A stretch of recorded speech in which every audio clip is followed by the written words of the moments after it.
Sorry about that. Just about.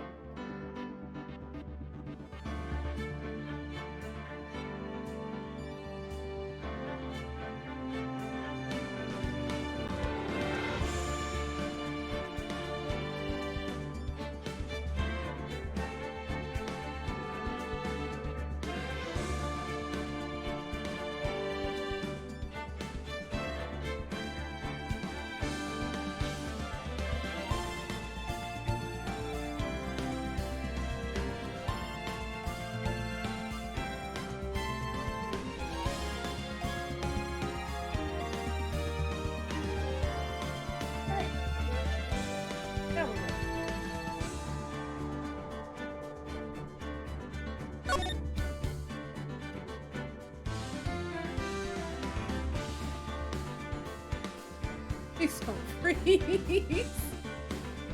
That would be my luck. Okay.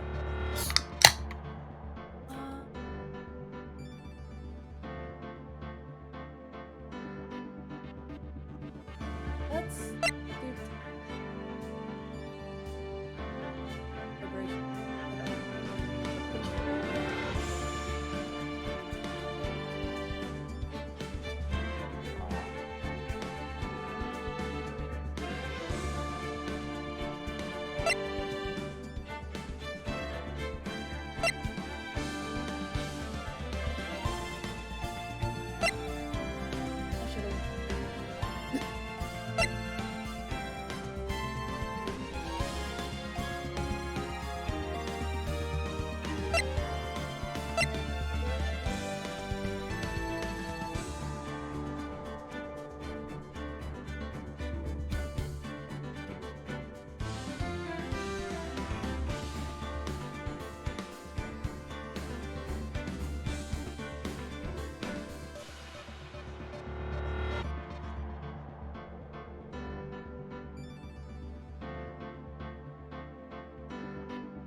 Definitely not.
Casey Stedman. Oh. This clip. What the hell is it clipping off? Hello, Canner.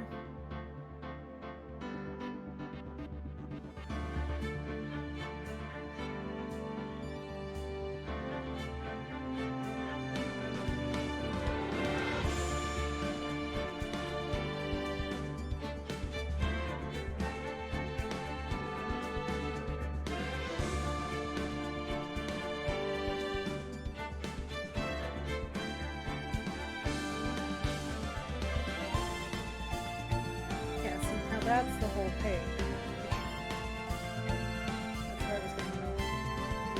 I haven't gotten into the game yet. I was trying to fix something. I guess.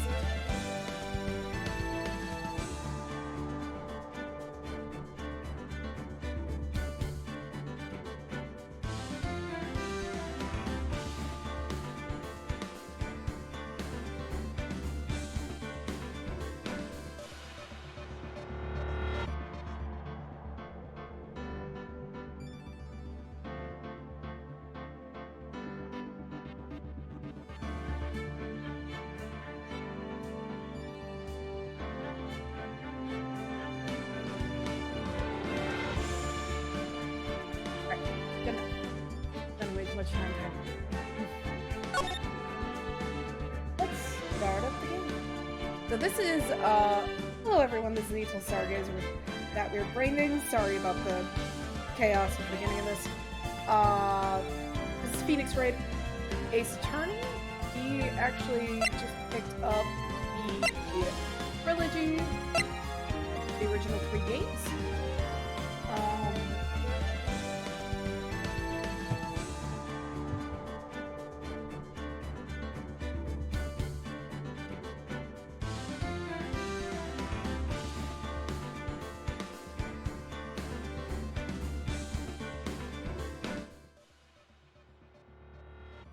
Alright, how about now?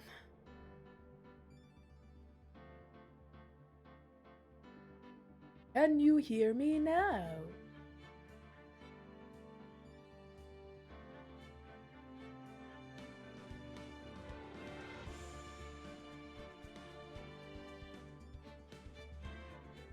Alright.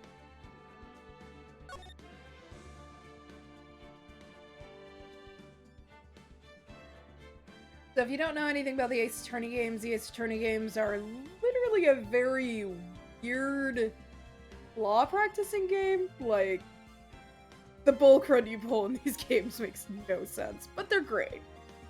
They're fun to enjoy. So, episode 1, the first tournament. Play the first tournament? Yes.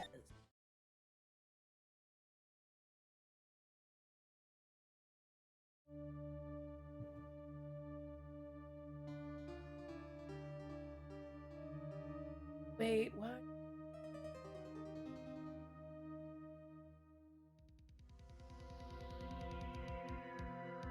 Dang it! Why me? Not like this. I've got to find someone to pin this on. Someone like him. I'll make it look like he didn't. God about that. August 3rd, 9:47 a.m. District Court. Defendant Lobby number... Boy, am I nervous! Right. Oh, hiya, Chief. Ooh, I'm glad I made it on time. Well, I have to say, Phoenix, I'm impressed. Not everyone takes on a murder trial right off the bat like this. Says a lot about you, and your client as well. Thanks? Actually, it's because I owe him a favor. A favor? You mean you knew the defendant before the case? Yeah. Actually, I kind of owe my current job to him. Is one of the reasons I became an attorney. Oh, that's news to me. Want to help him out any way I can. I just really want to help him. I owe him that much. It's over! My life! Everything! It's all over! That your client screaming over there? Yeah, it's him. Death, despair, no! I'm gonna do it! I'm gonna die! It sounds like he wants to die. Yeah. Ugh. Nick! Hey there, Larry. Dude, I'm so guilty. Tell them I'm guilty. Give me the death sentence. I ain't afraid to die. Larry Butts, everybody. Oh, God.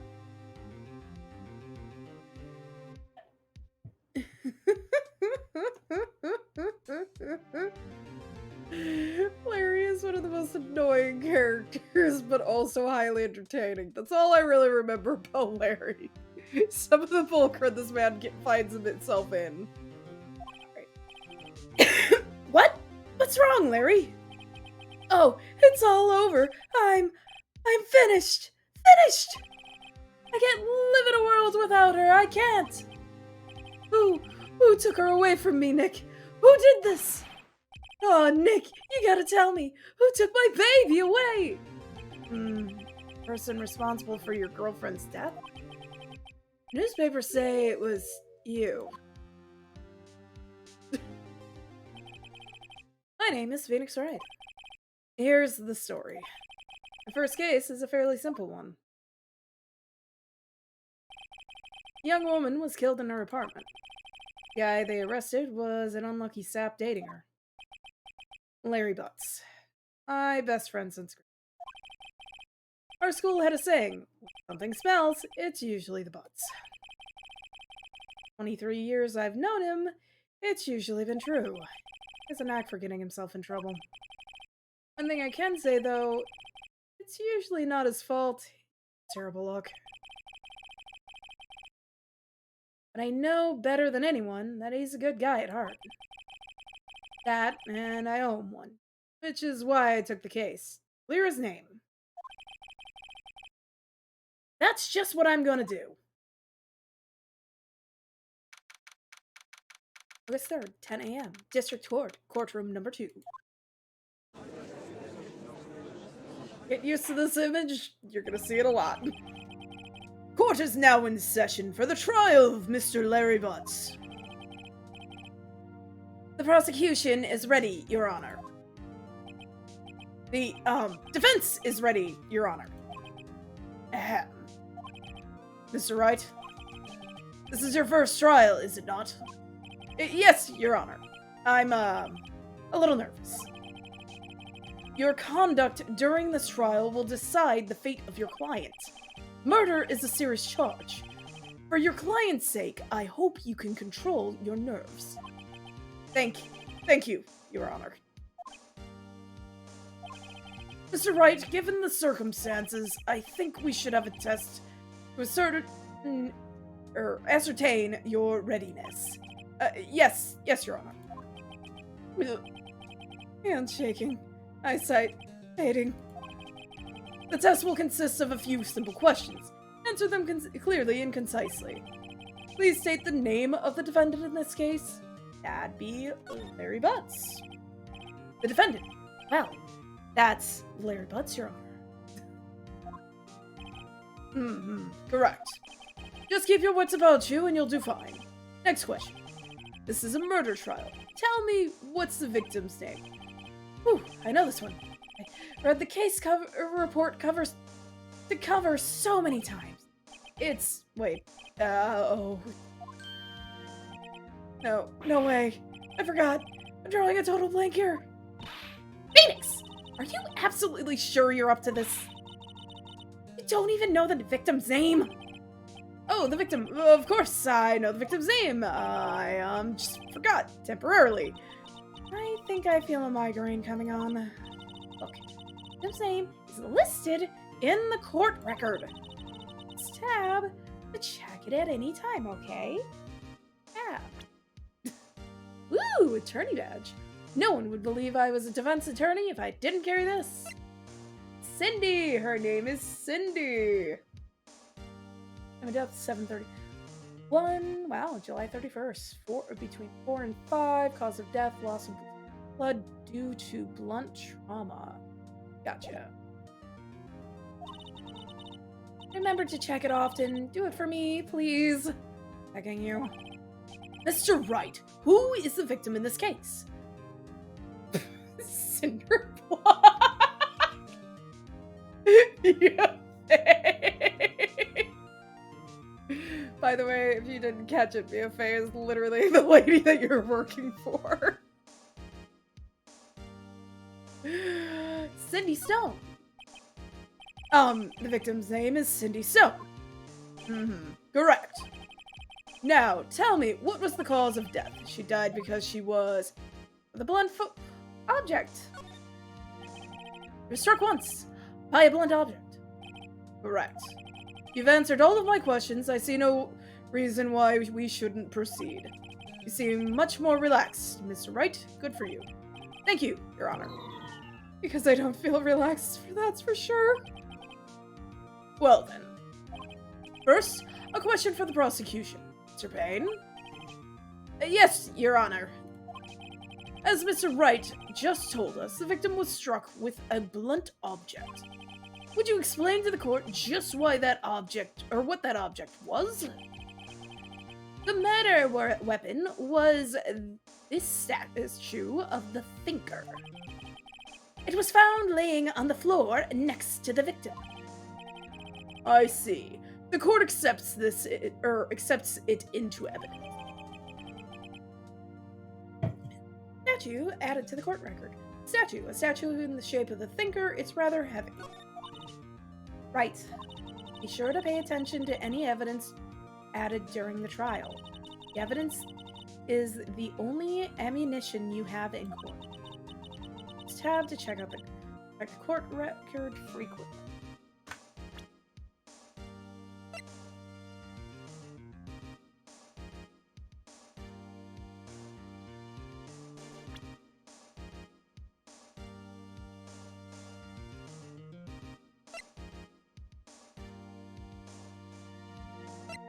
Stargazer, shut up.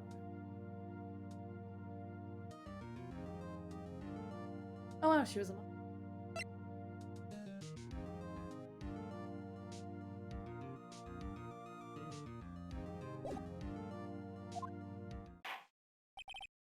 Mr. Payne, the prosecution may call its first witness. The prosecution calls the defendant, Mr. Butts, to the stand. Chief, what do I do now? Pay attention. Don't want to miss any information that might help your client's case. You'll get your chance to respond to the prosecution later, so be ready. Let's just hope he doesn't say anything unfortunate. Uh-oh. Harry gets excited easily.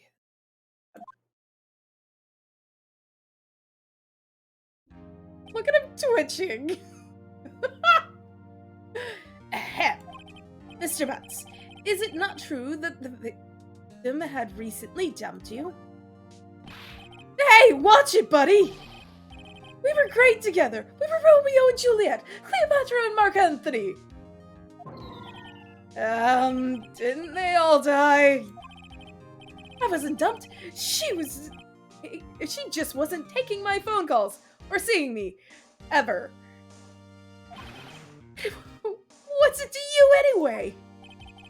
Mr. Butts, what you describe is generally what we mean by dumped. In fact, she had completely abandoned you and was seeing other men. She had just returned from overseas with one of them the day before the murder. What do you mean, one of them? Lies! All of it! Lies! I don't believe a word of it! Your Honor, the victim's passport. According to this, she was in Paris until the day before she died. Passport, the victim's apparently arrived home from Paris on July 30th, the day before the murder. Indeed, she appears to have returned the day before the murder. Dude, no way! The victim was a model, but did not have a large income. It appears that she had several sugar daddies. Daddies? Sugar? Yes, older men who gave her money and gifts. She took their money and used it to support her lifestyle. Dude! You can clearly see what kind of woman this Miss Stone was. Tell me, Mr. Butts, what do you think of her now? Right? I don't think you want him to answer that question. Yeah, Larry has a way of running his mouth in all the wrong directions. Should I stop him from answering? My client has no idea what the victim was seeing other men. That question is irrelevant to the case. Dude, Nick, what do you mean irrelevant? cheating she-dog. I'm gonna die. I'm just gonna drop dead. Yeah, and when I met... oh, wait, what? I'm going to get to the bottom of this. Let's continue with the trial, shall we?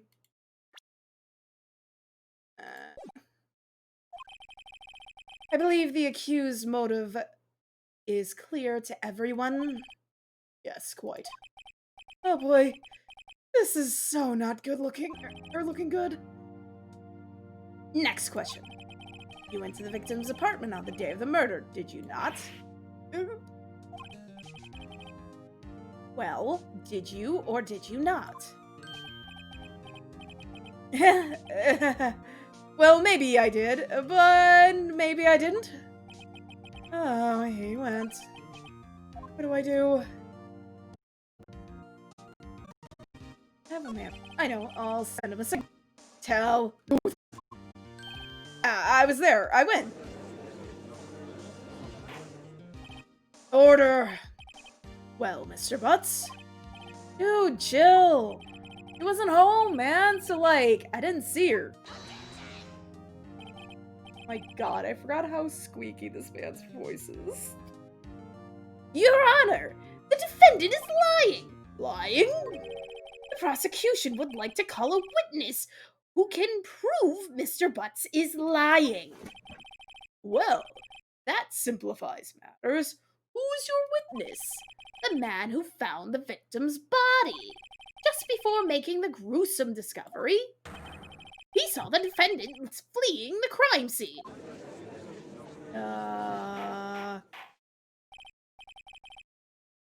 Order! Order in the court! Mr. Payne, the prosecution may call its witness. Yes, Your Honor. This is bad. On the day of the murder, my witness was selling newspapers at the victim's building. Please bring Mr. Frank Schwat. What? Wait. To the stand. I don't know.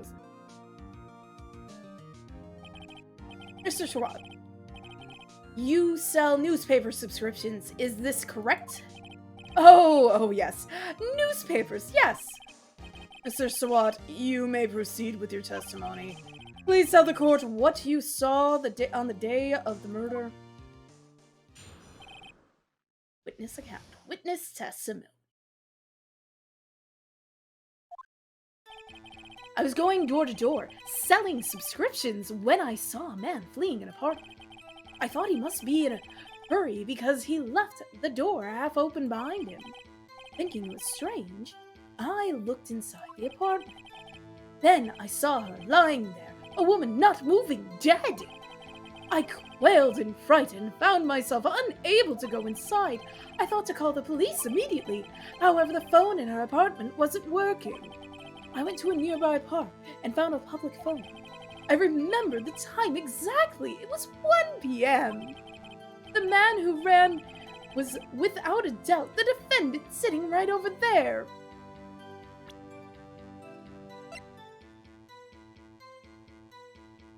Wow, you're really bad at your, story, considering she died between 4 and 5 p.m., buddy.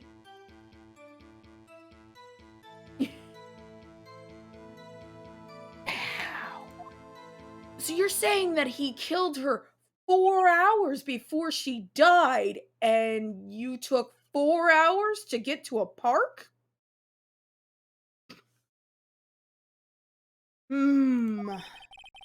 Larry, why didn't you tell the truth? I can't defend you against a testimony like that. Actually, you can.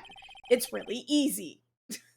Incidentally, why wasn't the phone in the victim's apartment working?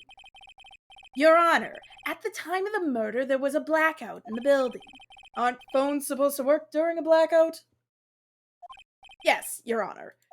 However, some cordless phones do not function normally. The phone that Mr. Swint used was one of those. Your Honor, I have a record of the blackout for your perusal. City to Miss Stone's building was out from noon to 6 p.m. on the day of the crime.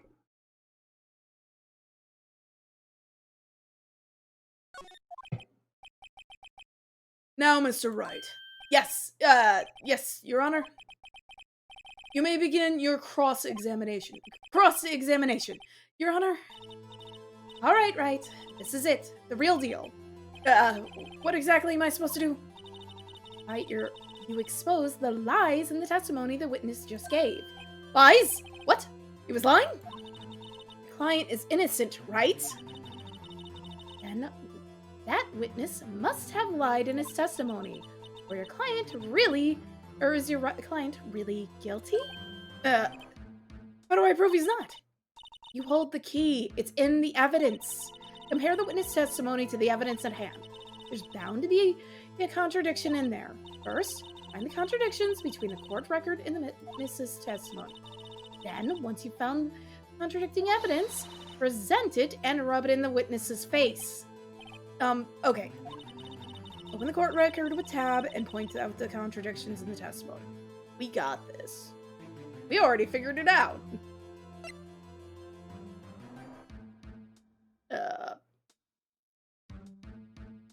What do I... Okay, here we go. Cross-examination. I was going door to door selling subscriptions when I saw a man fleeing the apartment. Shut up.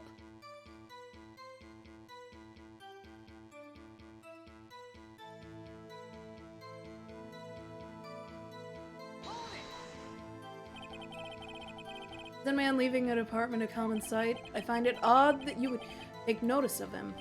I don't know, he just seemed strange to me, that's all. Like he was mad and yet frightened all at the same time. Just like a criminal fleeing a scene of a crime.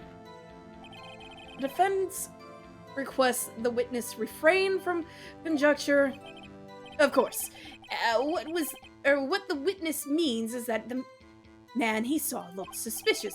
So what happened next? I thought he must be in a hurry because he left the door half open behind him. I think it was strange. I looked inside the apartment. Saw her lying there, a woman being half her dead.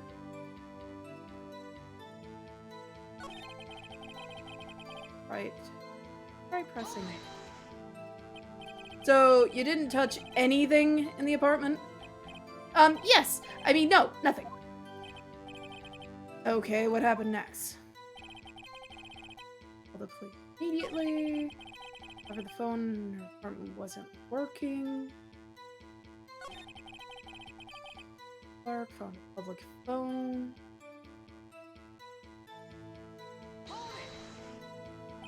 Why is a public phone? Well, you see, I don't have a cell phone, and being the middle of the afternoon, there was no answer in the nearby apartments. Oh, right. What time did you call again? I remember the time exactly. It was 1 p.m. That's interesting, because you found the body at 1 p.m. You're sure? Yes, it was 1 p.m. for certain. Frankly, I find that hard to believe. Your statement directly contradicts the autopsy report. The autopsy notes the time of death was sometime after 4 p.m. There was no body to find at 1 p.m. How do you explain this 3-hour gap? This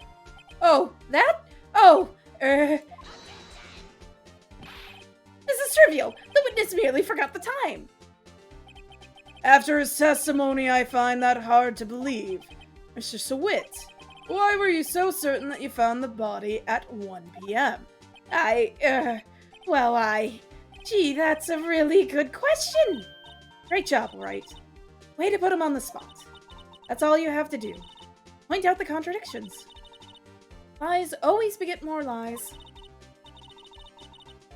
See through one, and their whole story falls apart. Wait, I remember now. Would you care to give your testimony again? The time of discovery. You see, when I found the body, I heard the time. There was a voice saying time. It was probably coming from the television. Oh, but it was 3 hours off, wasn't it? I guess the victim must have been watching a video of a tape program. That's why I thought it was 1 p.m. Terribly sorry about that misunderstanding.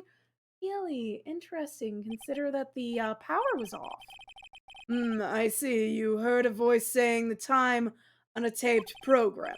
Mr. Wright, you may cross-examine the witness. Right. You know what to do. I've got this one. This one's an easy one.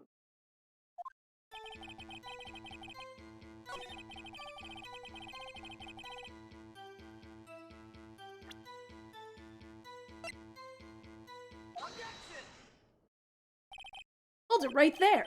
The prosecution has said there was a blackout at the time of the discovery. And this record proves it.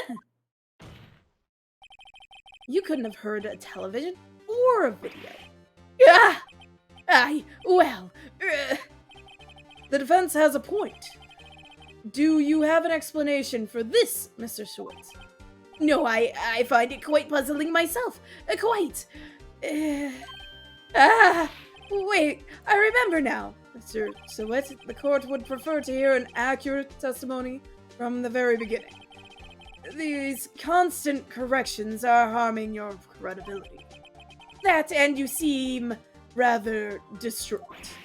Yeah, my apologies, Your Honor. It must have been the shock of finding the body. Very well, Mr. Schwitt.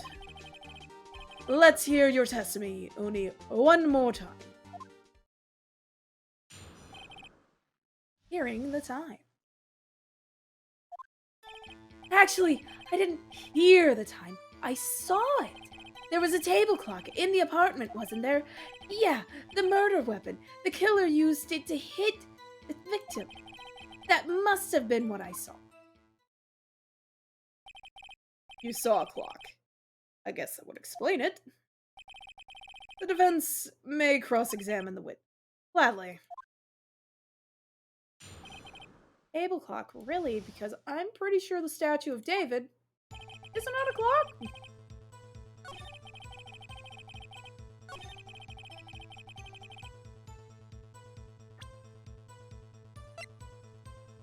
I don't see a clock. Do you guys see a clock? Wait just a moment. The murder weapon wasn't a clock. It was this statue. Now, how is it supposed to be a clock? What? You with your objections and your evidence. Just who do you think you are? Just answer the question, Mr. Swartz. Hey, I saw it there, okay? There was a clock. Your Honor, if I may. Yes, Mr. Payne. As the witness stated, the statue is indeed a clock. The neck is a switch. You just tilt it up, and it says the time out loud. And it doesn't look like a clock. I submitted it as a statue. My apologies. I see. So the murder weapon was a table clock after all. Well, Mr. Wright, it appears the witness testimony is correct. This is a clock. Do you have any problems with this testimony now?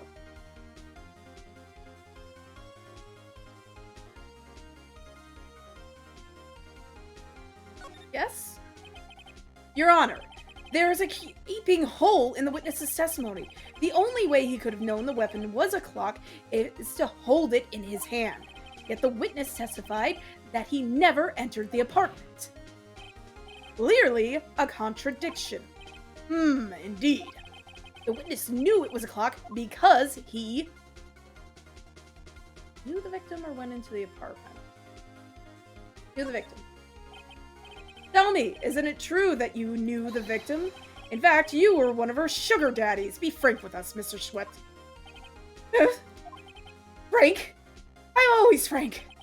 Your Honor, we have complete records of the victim's relationships. Mr. Frank Sweet does not appear anywhere. Oh, really? Please, Mr. Wright, is your best response you can muster up. Try to refrain from making off the cuff accusations in the future. Yes, Your Honor. Let me think this over. The witness knew it was a clock because he went into the apartment. You're lying. You were inside the apartment on the day of the murder. Oh, yeah? Prove it. Prove I went in there. I'll do better than that. I can prove you were the one who killed her. You struck her with the clock, and then the shock of the blow triggered the clock's voice. That is the sound you heard. Order in the court. Intriguing. Please continue, Mr. Wright. Yes, Your Honor. Mr. Swit, the sound must have left quite an impression on you. Understandable, since the murder weapon spoke just as you hit the victim. That voice was burned into your mind. That's why you were certain about the time. What is the meaning of this? This is all baseless conjecture. Baseless? Just look at the witness's face. Would the witness care to elaborate? Did you strike the victim with the clock? I never... Look, the clock, I heard no. I mean, I saw, yeah! Shut up! I hate you! It was him, I tell you. I saw him. He killed her, and he should burn! Give him death!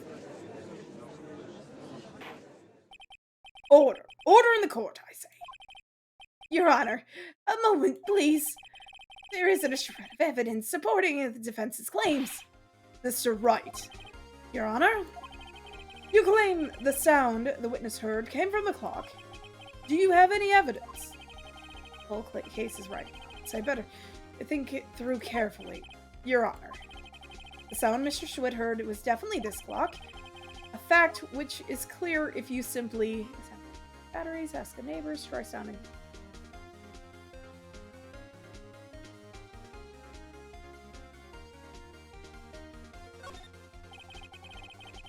Let's sound the clock now, here in court.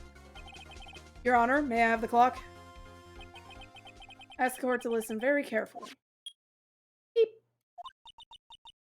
I think it's 8:25. That certainly is a strange way to announce time. Well, he is the thinker, after all. So, we've heard the clock. What are your conclusions, Mr. Wright? Mr. Payne, can you tell me what time it is now? It's 11:25. As you can see, the clock is exactly 3 hours slow. Precisely, and the discrepancy between what Mr. Schwat heard and the actual time of death. So, Mr. Schwat, try to talk your way out of this one. Yeah. You forgot one thing. Uh-oh. What's he talking about? While it may seem like that clock is running 3 hours slow, it proves nothing. How do you know it was running 3 hours slow on the day of the murder? If you can't prove that, you don't have a case. He's right. How am I going to prove that? Dang it. So close. Mr. Wright, it seems you lack the theoretical evidence to support your claim. Yes, Your Honor. That means I cannot let you indict the witness. Unfortunately, the sentence across examination, Mr. Frank Swap. I'm all the way down here to testify, and look what happens. You treat me like a criminal. A criminal! You lawyers are all slime. I almost had him. Sorry, Larry. I failed you. There's nothing I can do about it. Not so fast, Mr. Schwart. Shut up. Yeah, I mean, Chief. Listen up, Wright. Don't throw this one away. Not like this. Think. But Chief, it's over. Can't prove the clock was slow on the day of the murder. Nobody can prove that. Well, yes. But that doesn't mean you can't still win. Try thinking out of the box. Waste time doubting the facts. Assume the clock was 3 hours slow and think through it. Ask yourself, why was the clock 3 hours slow? Figure out the reason and you'll have your proof. Right? Right? Can you think of the reason why the clock would be 3 hours slow? Why, yes, I do believe I can. Wait! Maybe I can prove it. Must have evidence somewhere that can prove it, right? Find it, and let them have it. Well, Mr. Wright, you say the clock was already running slow on the day of the murder. Have you found evidence to support this claim? Of course. There's a piece of evidence in this courtroom, or the court record, that can prove my claim beyond a doubt. Ha! Tough words! Let's see you pull this one off. Let's see this evidence that proves why the clock was running slow. Why the passport itself. She was in Paris. She bought it. Paris.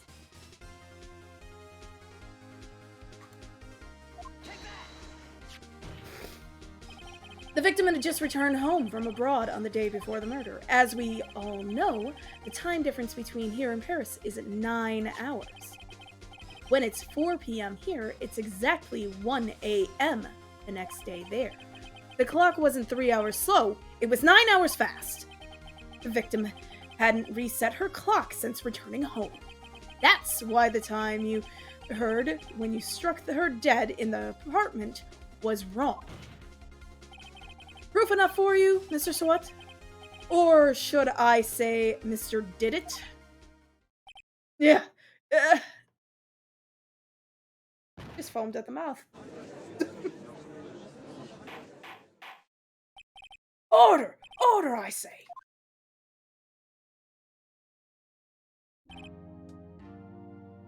Well, this case has certainly turned out differently than we all expected. Mr. Payne, your witness.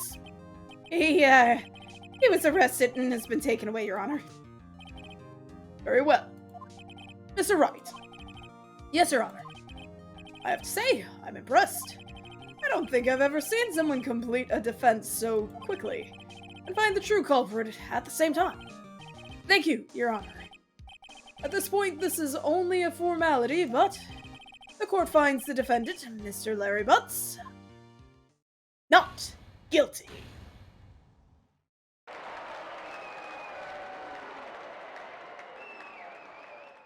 Woo!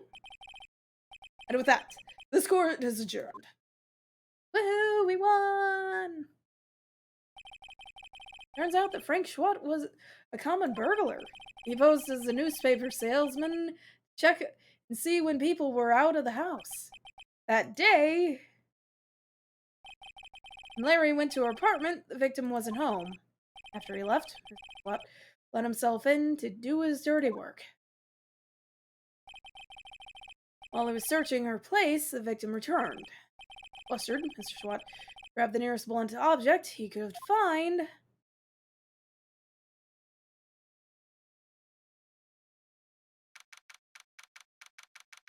Killed her. August 3rd, 2:32 p.m. District Court, Defendant Lobby number 2. Ooh, I still can't believe we won. Right! Good job in there. Congratulations. Thanks, Chief. I owe it all to you. Not at all, not at all. You fought your own battle. It's in there. It's been a while since I've seen a trial end on such a satisfying note. Never seen the Chief looking this happy. She's this glad. Imagine how Larry must feel. My life is over! Larry! You're supposed to be happy! What's wrong now? Aw, Nick! Don't worry about me. I'll be dead and gone soon. Good. Wait, no, I mean, bad. Larry, you're innocent. The case is closed. But my Cindy Wendy's gone, man. Gone forever. Larry, she was a... Nah, never mind. Congratulations, Harry. Harry Butts.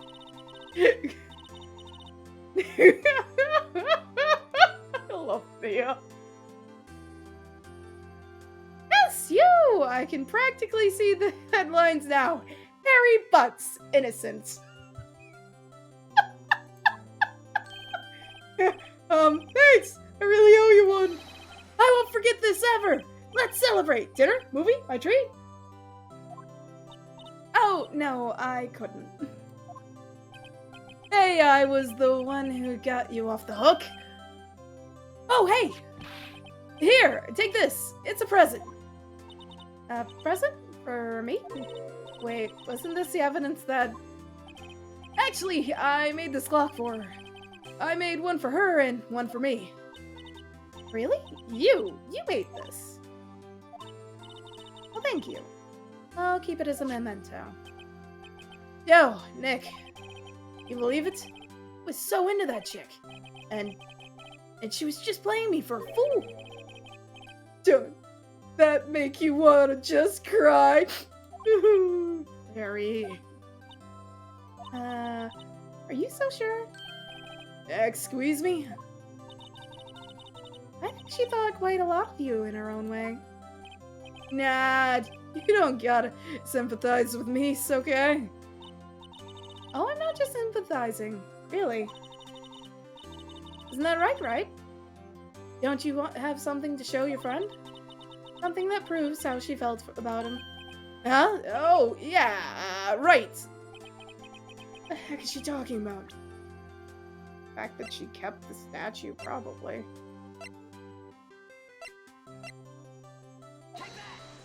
Take that! Check this out, Larry. Proof positive. You weren't just some chump to her. Huh? But what about the clock? This is the clock you made for her, Larry. She took it with her when she traveled. Whatever, she probably just needed a clock, that's all. You think so? It's a pretty heavy clock to take traveling. Well, make of it what you will. Hey, Nick. I'm glad I asked you to be my lawyer. Really, I am. Thanks! Hope that made him feel a little better.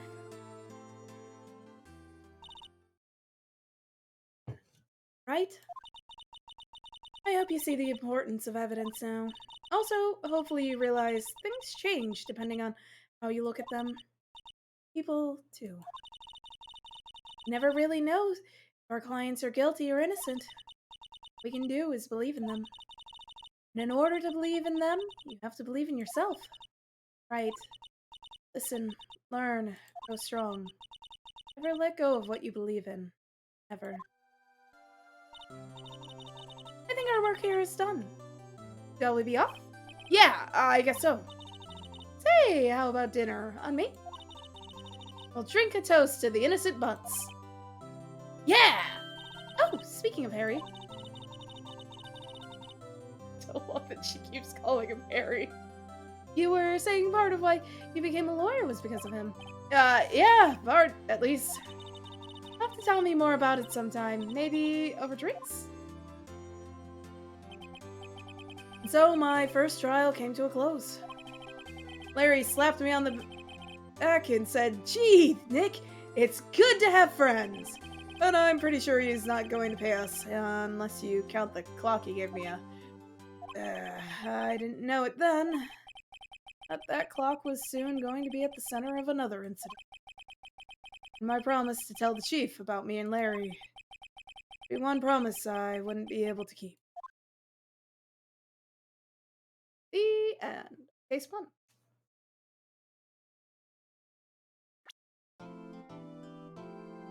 Oh my god. Alright.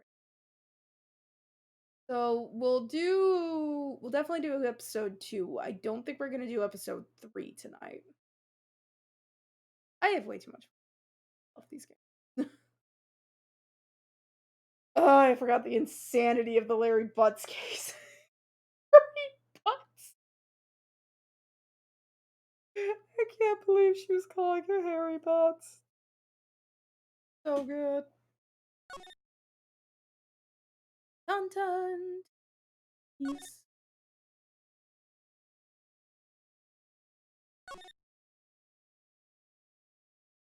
Time for episode 2. Pilot's sister. That's kind of like just the thing that tells you how the uh, trials work. Now we're about to get into a little bit more of the chaos of the game. That was the easy format of everything going on. Things get a lot more crazy from here on out. Hello, this is Maya. Hey, Maya, it's me. Mia! What's up? You haven't called in a while. Sorry, I've been so busy. How have you been? Well, lonely. And it's all your fault. Nah, I'm just teasing. It's been great. I'm finally getting used to having my own place. That's good to hear. Actually, I'm calling because I have a favor to ask. I know. You want me to hold evidence for you. Sharp as ever, always. There's a lot of buzz about the upcoming trial. Just don't feel safe keeping the evidence here. I gotcha. So, what time is this? Or what is it this time? It's o'clock. O'clock? Yeah, it's made to look like that statue, the thinker, and it tells you the time. I thought you might like it. You always like toys. Hey, I'm not a little girl anymore, sis. Now, you know I'm only teasing. Ah, I should probably tell you, the clock isn't talking right now. Huh? It's not working? That's lame. I had to take out the clockwork out, sorry. I put some papers inside instead. Papers? Is that the evidence then? Well, there's a possibility that it might turn out that way. Yes. Can you come by the office tonight, say 9 o'clock to pick it up? I'm in a pre-trial meeting until then. Okay, sis. I expect dinner. Something good. Like burgers. I could really go for a good burger. Okay. At the usual joint. Alright. It's a deal. Okay, sis. See you soon. Yep. I'll be waiting. Conversation recorded. September 5th, 9:27 a.m. That's right. Their phones like record crud. September 5th, 8:57 p.m. Faye & Co. Law Office. Now, Miss Faye, I'll take what's mine. Papers. I'm sorry, but I can't give that. Are you what I don't have? Miss Faye, you're a poor liar. Why? I see it right over there. That must be the thinker that swallowed those papers. How could you know? Oh, you are not cogniferous of my background? Gathering information is my business. I been more careful. Oh, my dear Miss Faye, I'm so very sorry. But I'm afraid I must ask for you for one more thing. Your eternal silence. Farewell, Miss Faye.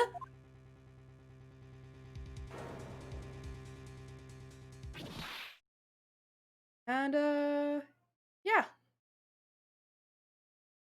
Douchebag killed her boss. Red, white, blue.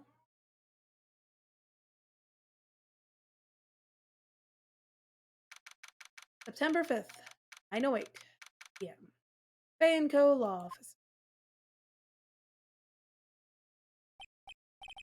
Uh-oh, I'm late. Huh? That's strange. Guess the chief left without me. Said her sister was coming over, so we should all go out for dinner. That smell? Blood. Mia? Maybe she's in her office.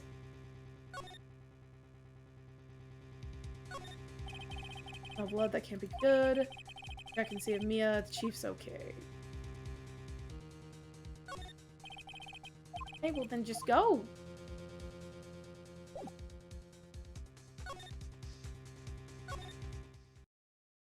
That smell. Blood. This? Someone's there. Chief? Chief? Chief!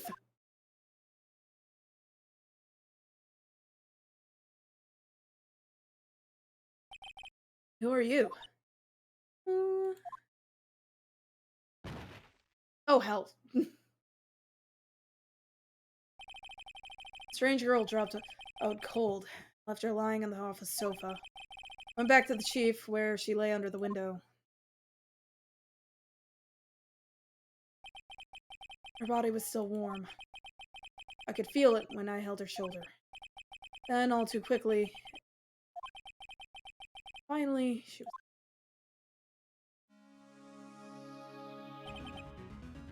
Chief. Come in. It's hard seeing her like this. But if there's any clues here, she was struck in the head with a blunt object. Probably died instantly. Thinker. Next to her must have been the murder weapon. Murder weapon. Looks like a statue, but it's actually a clock made by Larry Butts. There's some glass shards near the chief's body. Must be pieces of glass light stand lying broken in the back of the room. Remains of the glass light stand broken beyond all recognition. Something else that seems like a clue. Piece of paper. It must have fallen from Mia's hand. What could it be? Word written in blood on the scrap of paper? Yeah? Yeah, write this? Piece of paper is a receipt from a department store dated yesterday. Department store receipt written, or letters written in blood on the back. I think that's enough snooping around for now. I better call the police. Find out what that girl was doing.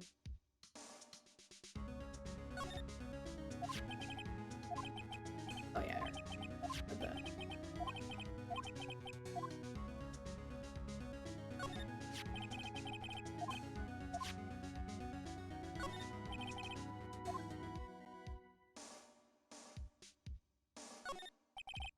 Chief's chair, a simple functional design, feels pretty good to sit in too.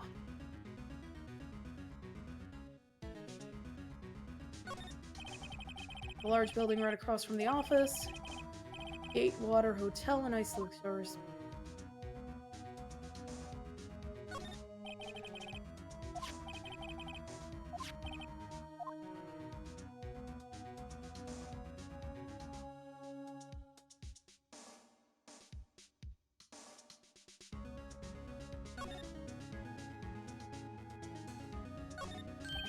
Right, I'd better call the police. That's funny. Yeah, the screws on the receiver are missing. Like someone was halfway through part. Police? Please, come quick. What was that? Someone screaming from outside the window? She's staring right at me, holding a phone in her hand.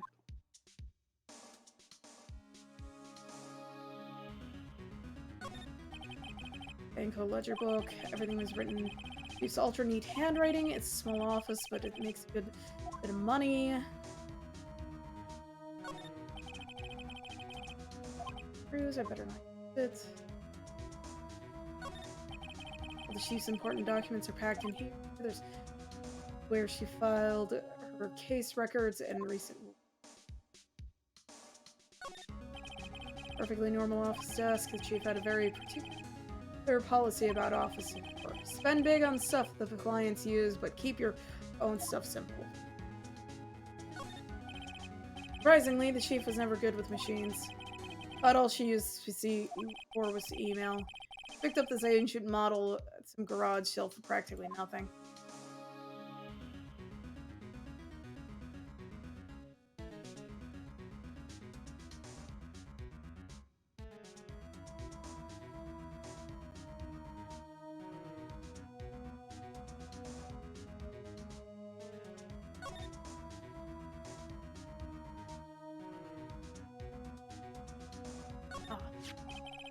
Encrusted with dried blood. How ironic that it became the murder weapon again.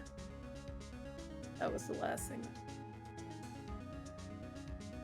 I think everything else.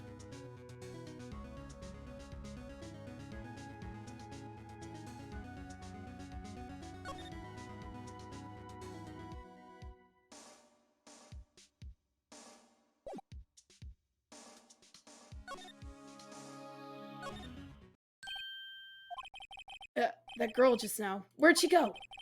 I put her right there on the sofa. Uh-oh, I hope she didn't run on me. Yikes! Don't scare me like that. Excuse me, but who are you? It's okay, I work here. Maya. Maya Faye. Maya Faye. Maya. Mia was writing this girl's name. Maybe I should show her the receipt? But there'd be a use for evidence like this outside of the courtroom.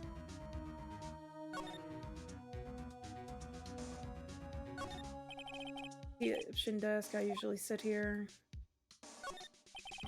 And cram more legal books in here even if you wanted to, if you gaze upon the shelves without feeling insane. Small writing desk cluttered with office supplies.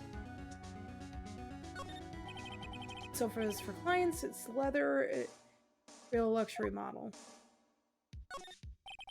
Arch painting, I guess you'd call it this modern art. I, on the other hand, call it a mistake. Door to the chief's office, it's slightly open. They better not touch the door knob.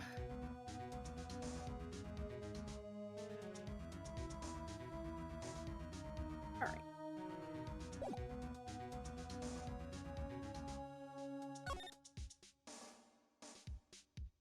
What happened? Seems to be in shock. I don't want to... excuse me? Can you tell me what happened? I came in, the room was dark, and sis was already dead. And the chief? So you're the chief's sister. I'm her younger sister. And you were here visiting this late at night?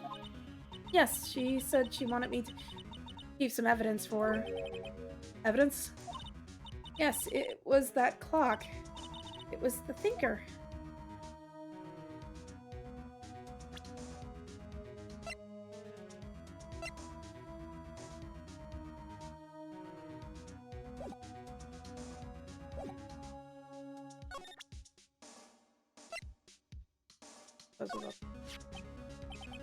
About the thinker? The thinker? That was... Oh, sis. Probably shouldn't. Murder weapon. Before Mia died, she wrote out a message in her own blood. She wrote it on the back of this receipt. That's my name? Why did she write my name? Please, just calm down. Why would she just write my name? Uh-oh. No, I've done it. There's the police.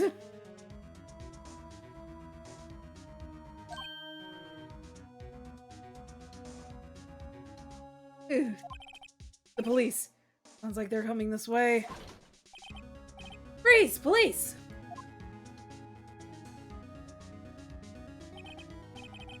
And here introduces Detective Dick Gumshoe. Your dungeon. Finally just hitting. Wow, those cookies took a while. When did you take them?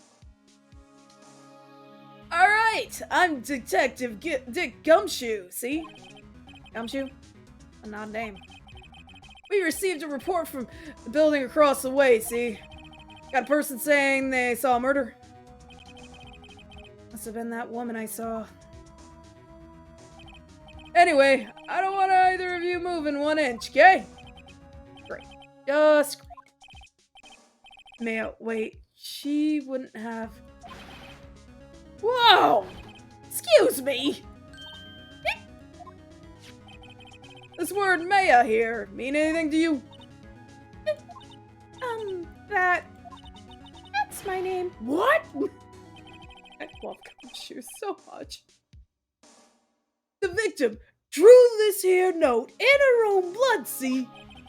With her dying breath, she wrote down the killer's name. Killer? I'm not... Case closed. You're coming down to the precinct, ma'am. What?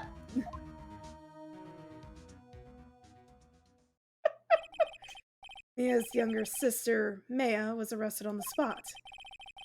Questioning and didn't get out until the next morning. My eyes were heavy. Couldn't sleep. Sat around waiting for visiting hours to begin at the detention center. I had to talk to Maya as soon as possible. Well, that's good. Have you ever actually seen anything of this, Morales? I forget. September 6th, 9:07 a.m. Detention Center. Visitors. It's gonna be fun. You're gonna see the case of us solving who the hell murdered the hell out of our boss. Well, they have poor Maya locked up like a criminal. Funny is that the criminals get to wear their normal clothes. Oh, it's you, the lawyer. Good morning. Good morning. You look so tired. Are you going to be my attorney? Well, that's what I wanted to talk to you about. Of course I will. First things first, I get her cheered up. Yeah, of course I will. Cheer up. Really? Whoa. Did I say the wrong thing? She looks sadder now. What's wrong? You don't think I can do it? No one could. Who would believe me? Even you, when you found me in the office, you looked at me like I had done it. Look at her like that? No, I never thought. Okay, understand. And I've also heard about you. Heard what about me? I was talking to my sister on the phone the other day. Today was my junior partner's first time in court. Wow, really? How'd that go? It was quite the scene. Honestly, I was on edge the whole time. It's been a while. So he crashed and burned? He's a genius. One of those strike fear into the hearts of evil types. The only thing he's lacking is experience. Huh, sounds like it was fun. Well, I know who to go to if I ever get in trouble now. I don't know, Maya. I think you might want to wait and give him 3 more years. 3 more years. That is, unless you want to be found guilty. She thinks me up. That's what she said. Oh, jeez. Arthur's most precious Bab. For reference purposes, Rallis has a pet kitten who's about yay big. And we named him Hawthorne after a character's child of ours. Hawthorne is the most precious child, and so clearly we needed to name Precious Kitten after a precious child. And he fits the character well. Purple child. He has purple toe. The kid has purple hair and purple eyes. Anyways. I'm sorry. I didn't mean to insult you. No, it's okay. It's true, I guess. But at the same time, I can't just sit by and watch. When I think of the person who did this to me, I know.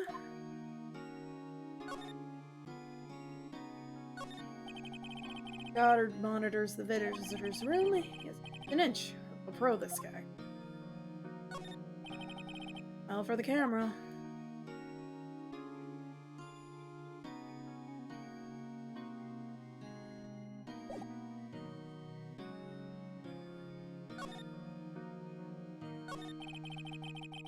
There's something I've been wanting to ask you. Excuse me. It is so precious. Yes? What's with that outfit? Oh, this? This is what all acolytes wear. It's my uniform, you could say.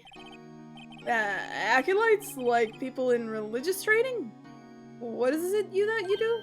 Oh, it's nothing strange, really. I'm a spirit medium in training.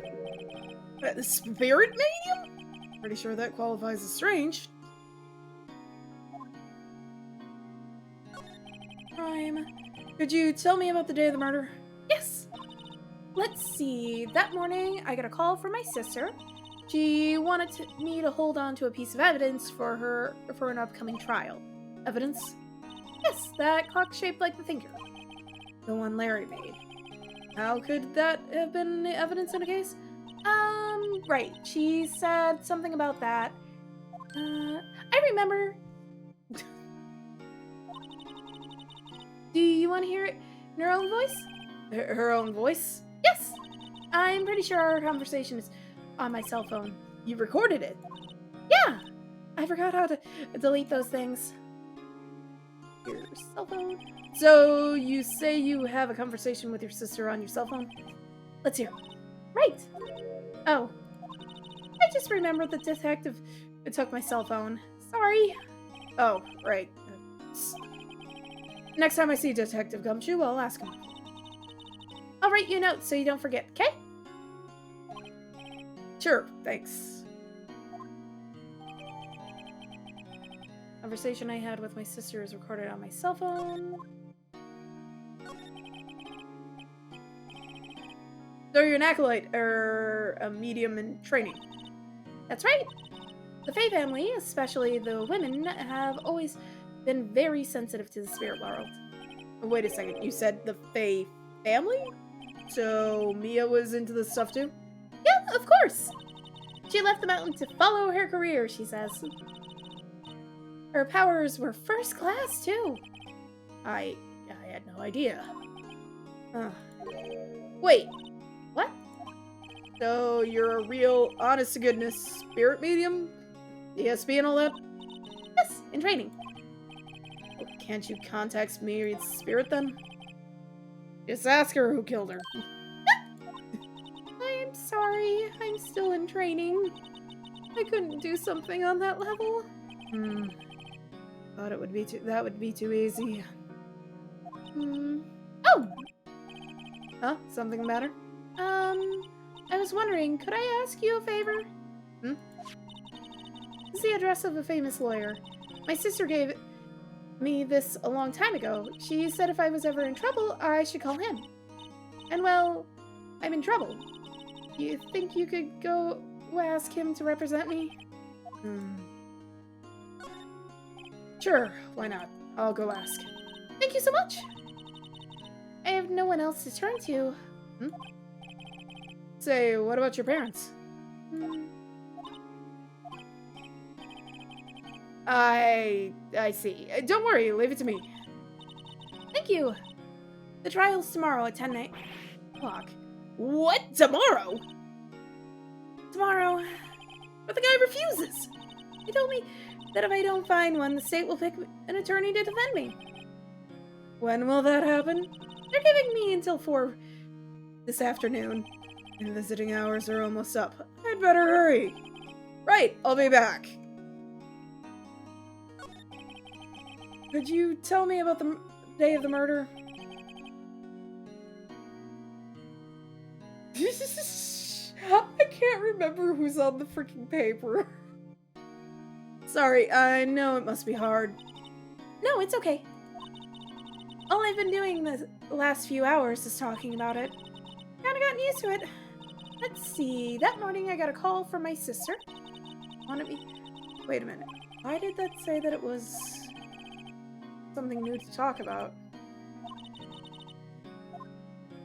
Oh, okay, now it is. Sorry. Lights were off and I could smell blood. And then I found her, my sister. Thanks, Maya. That's all I need to hear for now. Okay. Let's back.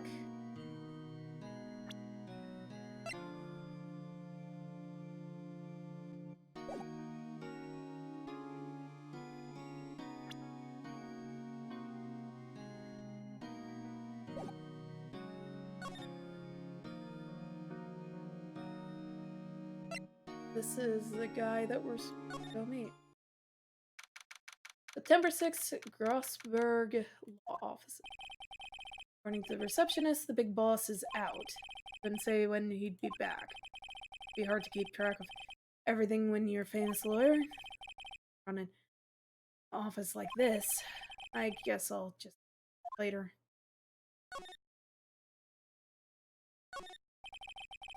The painting has been bugging me ever since I stepped in here. The oil paint is so thick it's practically giving me a stuffed nose. Sure, the price is nothing to sneeze at either, for that matter. An expensive potted plant. No idea what kind of plant it is, but it's probably the most expensive one. Table for clients. Plug in a evident case. If I'm not mistaken, that lighter's made of salt. Even I can tell someone here has got money to burn.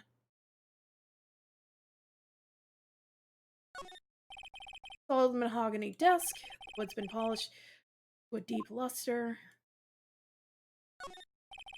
Expensive-looking mahogany bookshelves filled with expensive-looking books. Funny, they don't look like they've ever been read.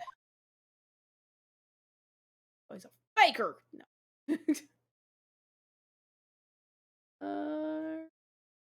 Ticket got...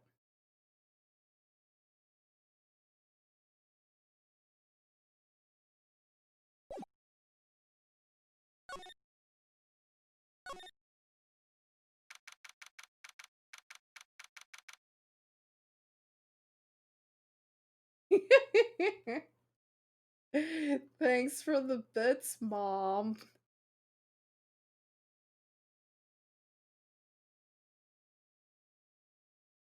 Oh wait, your latest bits are September 6th, Bay & Co. office. The office is filled with police officers. They're all busily searching for clues. Hey, you there! This is a crime scene, pal! No trespassing! Sorry. Don't I know you from somewhere? Wait, you're that Butts guy, aren't you? No, Phoenix Wright. Anyone mistake me for Larry? Ah, I guess I got the wrong name, Mr. Wright. Sorry about that. That Butts guy, he was a killer, and you're no killer, right? He was proven innocent. Right. And you were... Detective Gumshoe, Detective Spade Shoes, Detective Gumtree, it's Gumshoe. Gumshoe, wasn't it? Dick Gumshoe? Right, at your service. Hang on, that's Detective Gumshoe. You pal. Anyway, get the name right. Got the name right. And don't go calling me Dick. Hey, Dick, get over here. Yes, sir. Be right there. Yeah, lawyer, right, pal? If you got business here, you better do it quick. Oh, he thinks I'm his lawyer.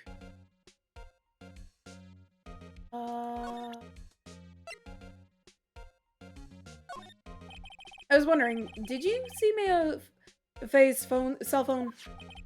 Oh, that? I have that. Do you think you could give it back? Sure, I mean, wait a second, pal. Tricky lawyer. Oh, he is onto me. Tell him, Ray?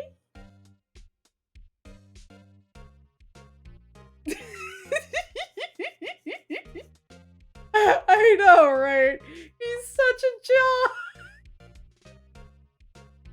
I freaking love. He's like a bit of a dumber John. I love Gumshoes to death, but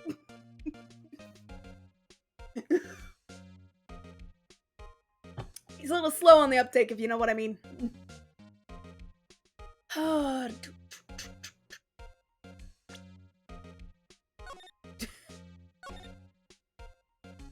Can't remember how this goes. It's been way too long. Okay, I can't be straight with this guy. But what should I tell him? Something the matter? Oh, no, the carrying strap on the cell phone. This?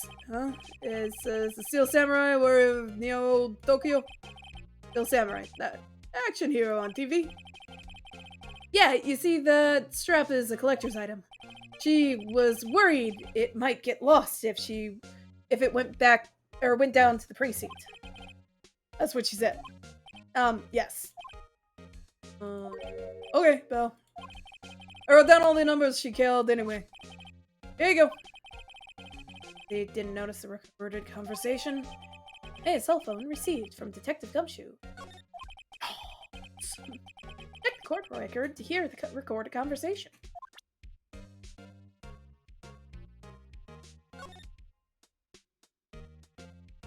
Yeah, what's up? You haven't called in a while. Oh, yeah. This is the conversation we read earlier.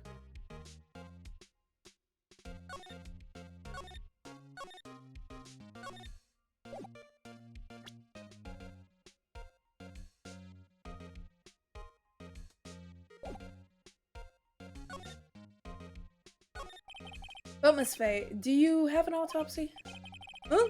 You want to know the results, eh? Yeah.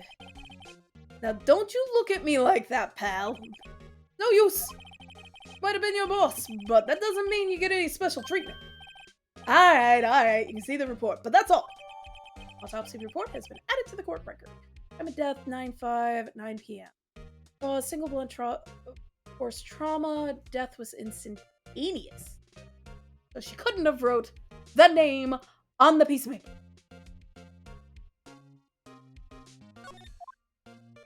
Maya. About Maya. Yeah, I'm looking forward to trial.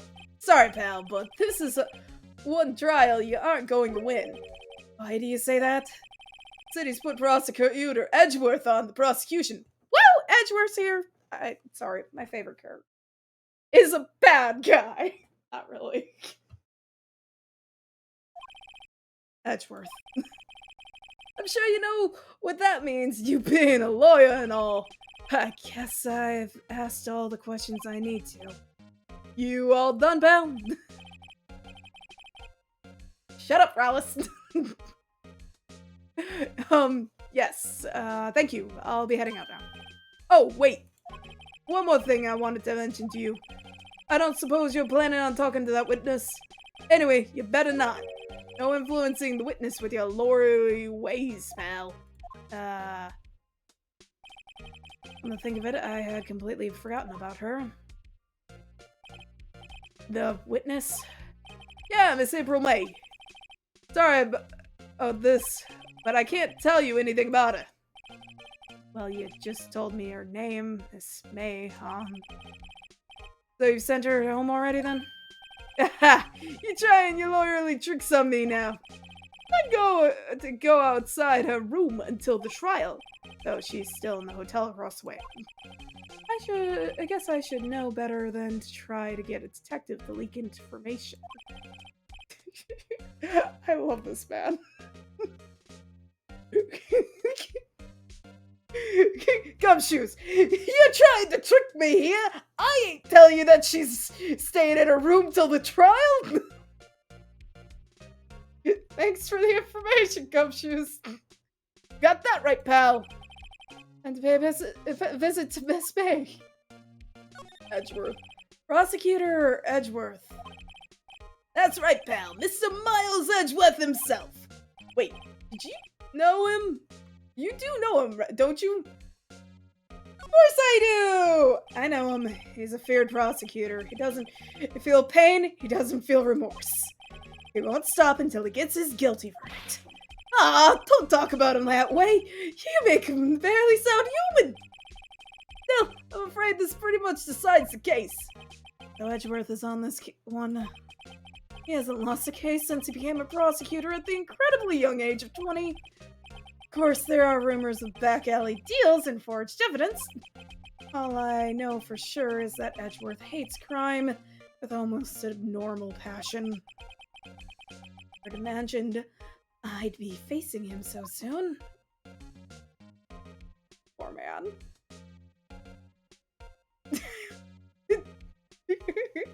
Accurate, Rallis. I freaking love Gumshoes and his pure bizarre dumbness.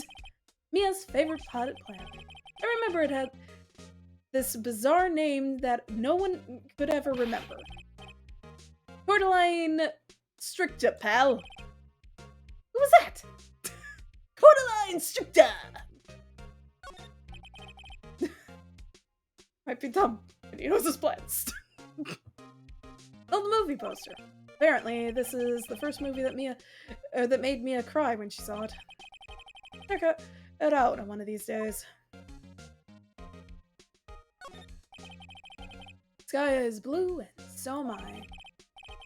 There's that hotel right across the way. His desk. Clean, as always. The only thing that's missing is... yeah. There's a horrendous amount of legal books here. Curious still is that Mia probably read all of these. Unlike that other guy.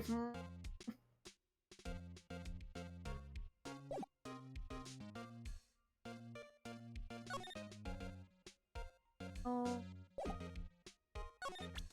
I'm not dumb enough to present that.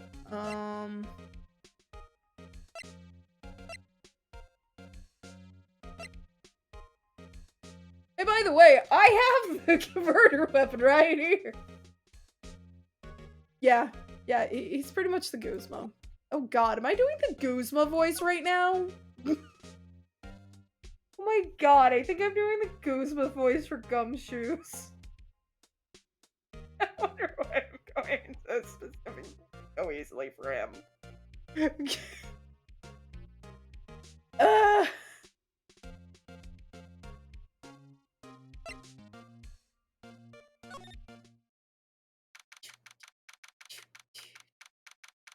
September 6th, Gatewater Hotel, room 303. Wow, we already got in.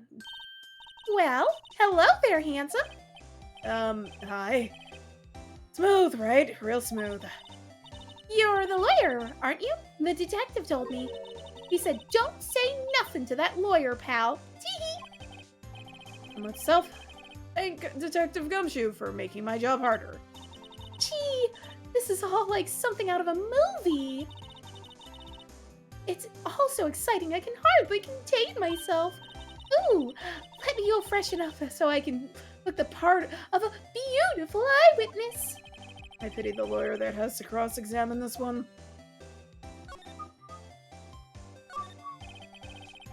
There's a screwdriver stuck in this drawer. I wonder what's inside. Let's take a look. Hey! Hey!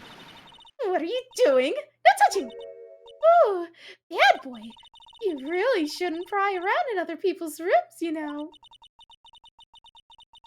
You wouldn't want to make me upset, would you? Upset? I thought she was going to explode for a second there. Wonder what could be inside that drawer.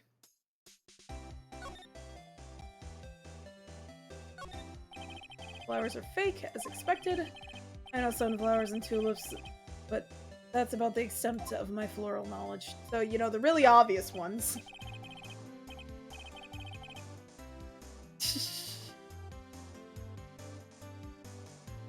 Ah, still in painting. Wait, should that be still life? Whatever. One of those is hanging on the wall. At least he knows his types of paintings better than he knows flowers.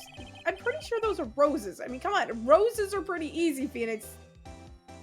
Late summer sunlight streams through the window. There's the Fay & Co. law offices building, of course. You can see the inside of the room pretty clearly from here.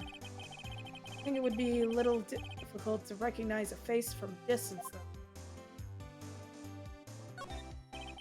Bottle and 2 glasses are on the table. Somebody must be staying with her.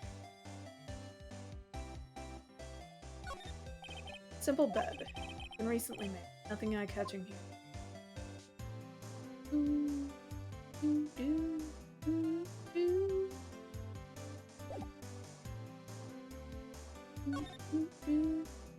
Wait. Do you think you could tell me something?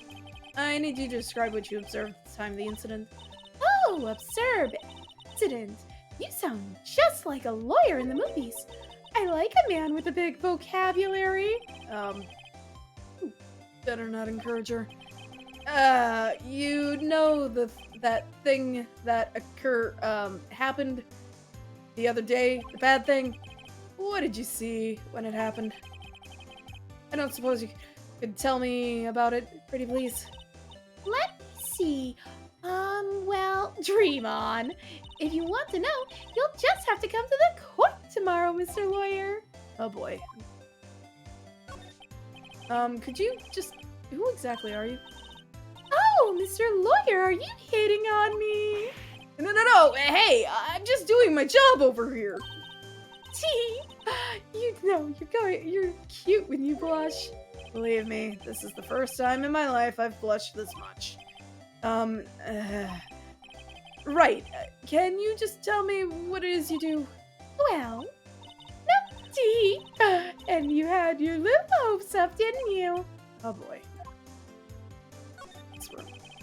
I see there are 2 glasses at the table. Is someone staying with you here? Or here with you?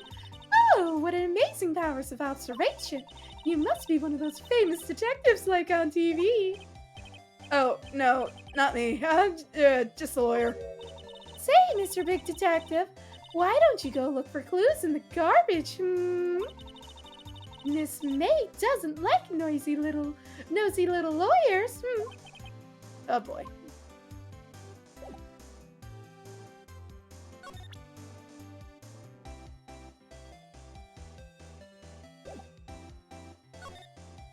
I'm gonna go crazy if I do this again.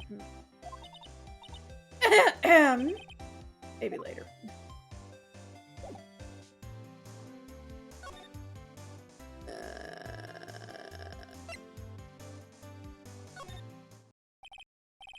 Seems like Mr. Grossberg is out. Oh, maybe I should just wait here. Ahem! If that wasn't the most over-the-top clearing of the throat I've ever heard. Aha! So you're the one who they say has been looking for me. Yes, that's me. He's even bigger, or grander than I imagined. That badge on your collar. Ah, so you're a lawyer, are you now? Yes, well, yes. And what do you want? I'm not particularly busy these days. Please proceed. Not busy? Then how come no one could get in touch with you? Something the matter? You came to the one and only Marvin Grossberg, did you not? Well, here I am, boy. What do you want? Out with it. Well, sir, actually it's about Maya Fey. Yes, Maya Fey. Go on. Why that strange reaction? Cha. I'm really quite busy here, son. I can't go taking cases on a day's notice. No, it's quite impossible. Wait a second. How do you know the trial was tomorrow? Anyway, I'm afraid it's entirely impossible for me to represent her. Sorry, end of discussion. What's going on? He refused me before I even got the chance to ask him. I tell Maya.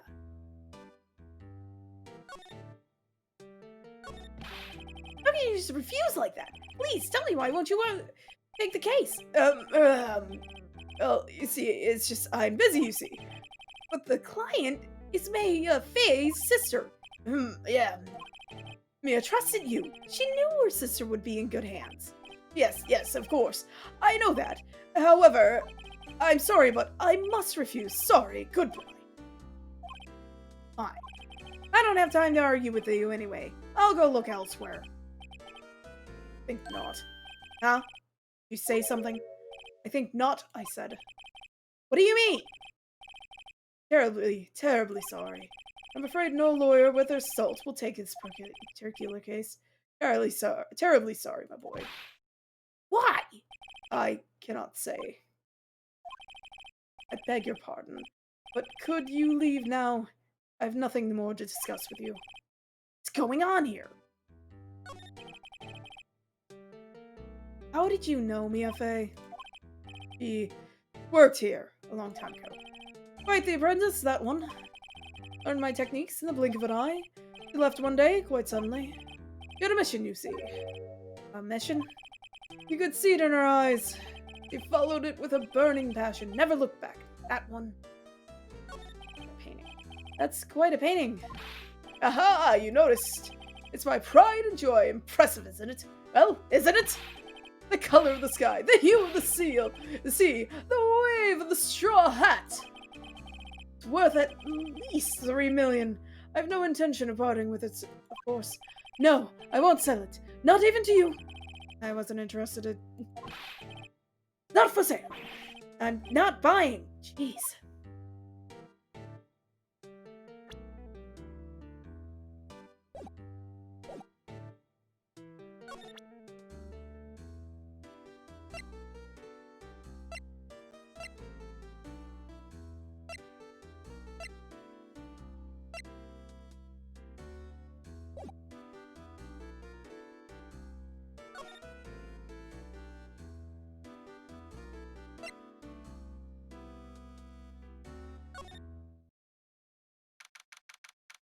6:32 p.m. Detention Center Visitors.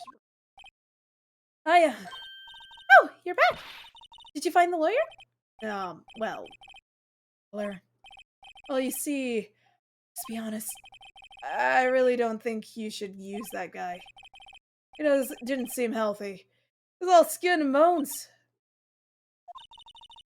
What really happened? You don't mean he refused to help? I see. I've been abandoned then.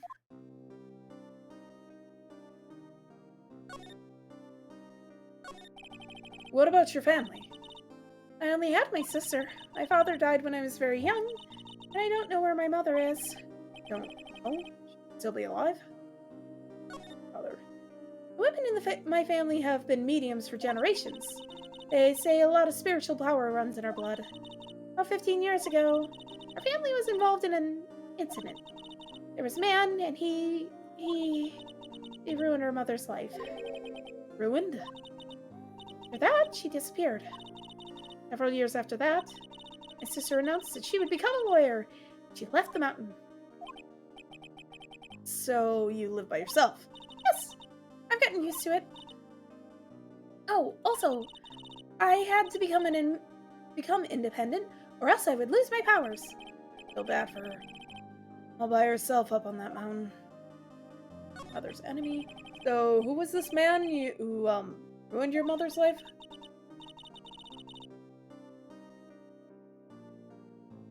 With the weave of the hat. About 15 years ago, there was an unusual murder case. It made quite a stir. Everyone was talking about it, apparently. Police were running out of leads, and they were getting desperate. Wait, they didn't use a spirit medium, did they? The police convinced my mother to try and contact the victim. Wow, so what happened? The case was solved, we thought. You thought? The man my mother helped the police capture was innocent. Police consultation with a medium had been carried out in secret, of course, but a man found out about it and leaked it to the press. He told all the papers that my mother was a fraud, and the media jumped on it big time. My mother, became the laughingstock of the nation. I see. White. Excuse me? White? That was his name. My sister told me. White. Just a little longer now before the state-appointed lawyer comes, I guess. 4 p.m. Up. What should I do? Do I just leave her and go home? No! We shall defend her! I've made up my mind! I'm going to defend you whether you want me to or not. Why? Why? Well, I can't abandon you. Someone else is cultured. I don't know why. I can't abandon you. Alice is as sad as a person without any friends. I know, I've been there a long time ago. Precious little Phoenix!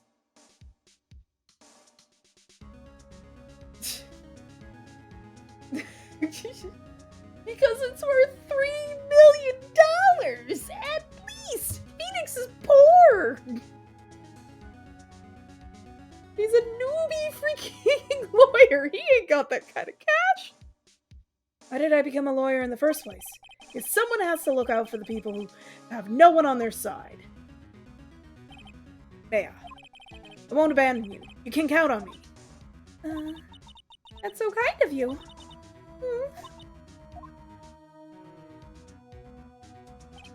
Well, let's fight this one and get you out of here. Right! Thank you. Oh, she smiled at last. She looks like an entirely different person. One last question. You are innocent, right? Yes! And I trust you. So you trust me too, okay? It's a deal. So, what next? Something that's been bugging me. What was inside that strange woman's drawer? It was when I tried to look in the drawer that she got all defensive. There has to be something in there.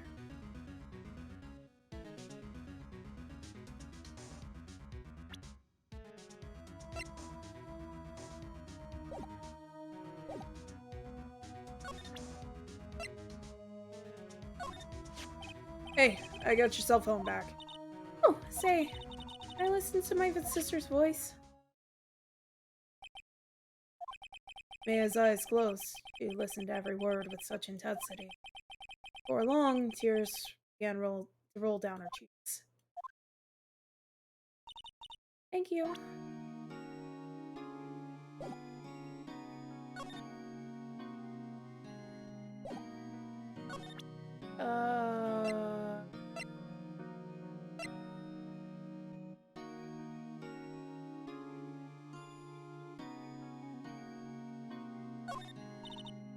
Sorry, I've never seen that before. This was lying next to the chief's body. I saw that too.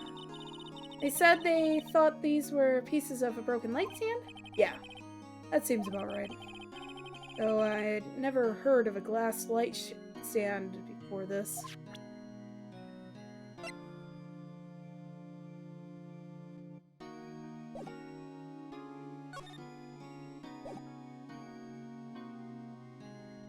Your internet went away?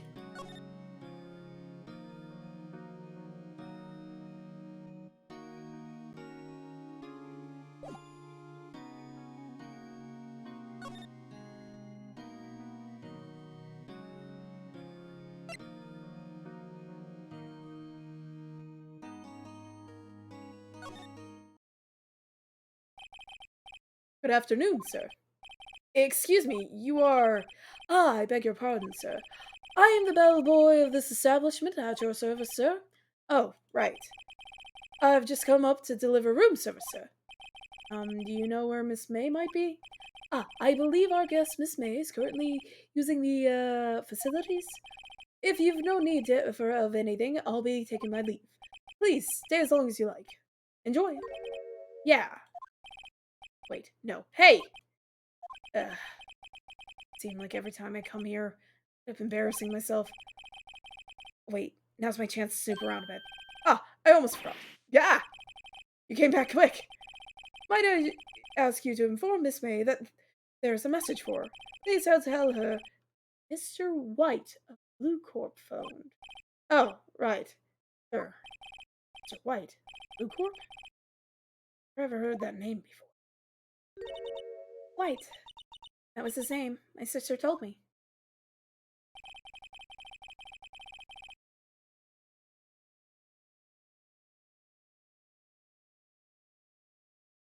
Oh no, that's so sad. That's cool though. White was the name of the guy who ruled and his mother. Could it be a coincidence? Come on. There's a screwdriver sticking out of that half-open drawer. Now's my chance to see what's inside. What do we have here? A wiretap?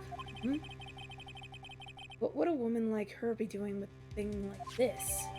Wiretap added to the court record. There's definitely something suspicious about this Miss May. Why'd she have something like this in her hotel room? There's a story behind all this. I know it. Alright. I'll be using this bit of evidence in tomorrow's trial for sure. For Maya's sake.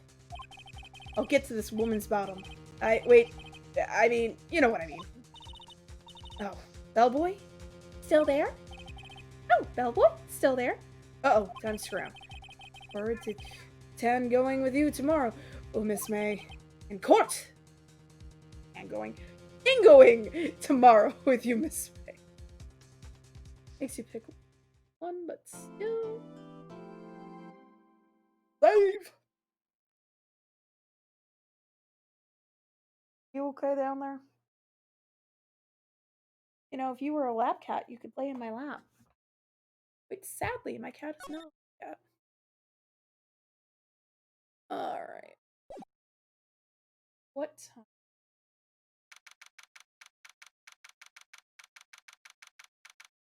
Shut up! September 7th, 10 a.m. District Court, courtroom number 1. Court is now in session for the trial of Miss Maya Fey. Prosecution is ready, Your Honor. The defense is ready, Your Honor. Miles Edgeworth. Better not show any signs of weakness today, or it'll be on me in an instant. Mr. Edgeworth, please give the court your opening statement. Thank you, Your Honor.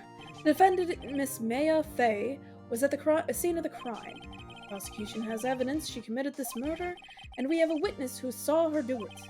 The prosecution sees no reason to doubt the facts of this case, Your Honor. I see. Thank you, Mr. Edgeworth. Let's begin now, then. If we may call our first witness, Your Honor, the prosecution calls the chief officer at the scene, Detective Gumshoe.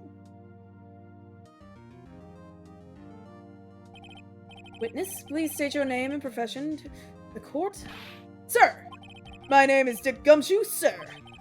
I'm the detective in the charge of homicides down at the precinct, sir. Detective Gumshoe, please describe to us the details of this murder. Very well, sir. Let me use the floor map of the office to explain. Body was found by the window here. And the cause of death? Loss of blood due to being struck by a blunt object, sir. The murder weapon was a statue of the thinker found next to the body, sir. It was heavy enough to be a deadly weapon, even in a girl's hands, sir. The court accepts the statue as evidence. Still calling it a statue. Floor plan added to the record record. Now, detective. Yes, sir. You immediately arrested Miss Maya Fey, who was found at the scene, correct? Can you tell me why? Yes, sir. I had hard evidence she did it, sir. Detective Gumshoe, please testify to the court about this hard evidence. Maya Fey's arrest. Witness testimony. As soon as the phone call came in, I rushed to the scene. There was 2 people there already. The defendant, Miss Maya Fey, and the lawyer, Mr. Phoenix Wright. I immediately arrested Miss Maya Fey. Why? We had a witness account describing her. The witness said, Miss Maya Fey in the very moment of the murder. The very moment, you say. Very well, Mr. Wright. You may begin your cross-examination. Yes, Your Honor. Examine what? Didn't see a single contradiction in that testimony. Whoosh! Smack. Hey, Maya just threw something at me. What's this? Sister couldn't find any contradictions in a witness's testimony. You would bluff it and press the witness on every detail. The witness always slips up and says something wrong. It worked lots of times.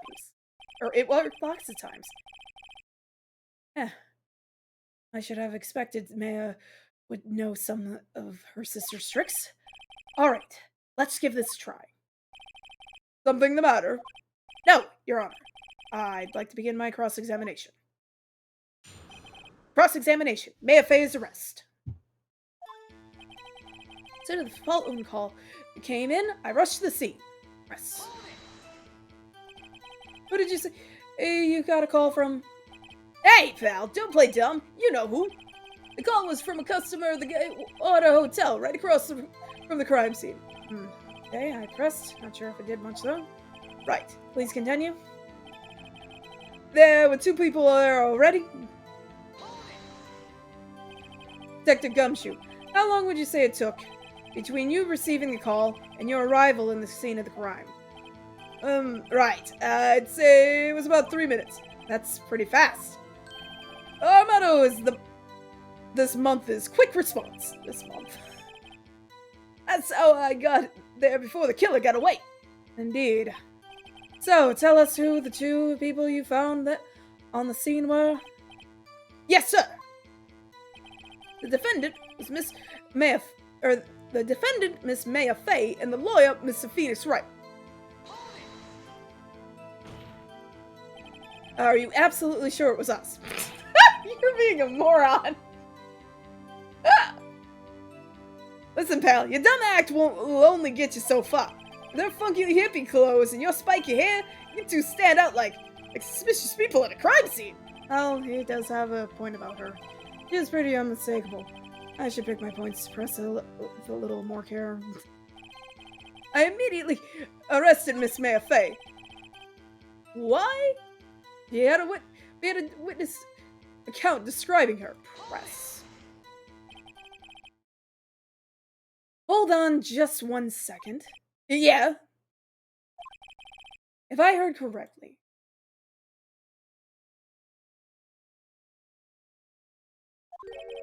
you said you arrested her because you had hard evidence she did it, correct?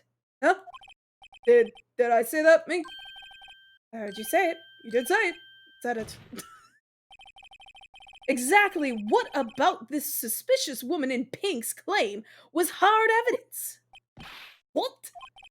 This Maya, is suspicious, and she sure isn't pink, pal. Well, I guess she is pink. That's enough. Detective Gumshoe, do you have any more solid proof other than her claims, Detective? Expressing can have its advantages. Yes! Yeah. Sorry, I got the order of things mixed up in my testimony, Yana. Sir, there was something I should have told you about first, Yana. Very well, Detective. Let's hear your testimony again. Hard evidence. After securing the suspect, I examined the scene of the crime with my own eyes. I found a memo written on a piece of paper next to the victim's body. On it, the word Maya was written in clearly in blood. Lab test results showed that the blood was the victim's. Also, there was blood found on the victim's finger. Before she died, the victim wrote the killer's name. Mumble, mumble, mumble, mumble. How you like that? That's my hard evidence. Before we begin cross-examination, I have a question for you, Detective. Your Honor? Why didn't you testify about the vital piece of evidence the first time? I know I'm really embarrassed. I forgot about it, Your Honor, sir. Try to be more careful. Very well, the defense may begin its cross-examination.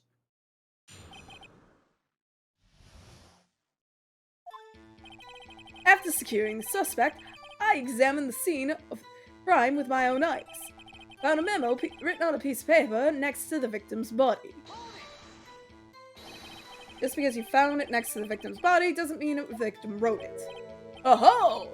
Then who did write it, smarty pants? Who? The killer? The killer? Anyone can see that. Oh. You're saying the killer wrote her own name? Buddy, please. He was framed. Hold on. If that's the case, where's your evidence? I guess that was a bit of a tall order for you. Those without evidence shouldn't open their mouths, Mr. Wright. Yeah, pal. Well, Detective, tell us what was written on that memo that you found. Oh, it was the word Mayo was written on clearly in blood. Lab test results showed that the blood was the victim's. Also, there was blood on the victim's finger. Before she died, the victim wrote the killer's name.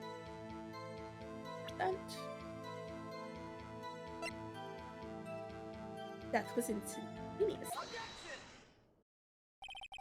Detective Gumshoe.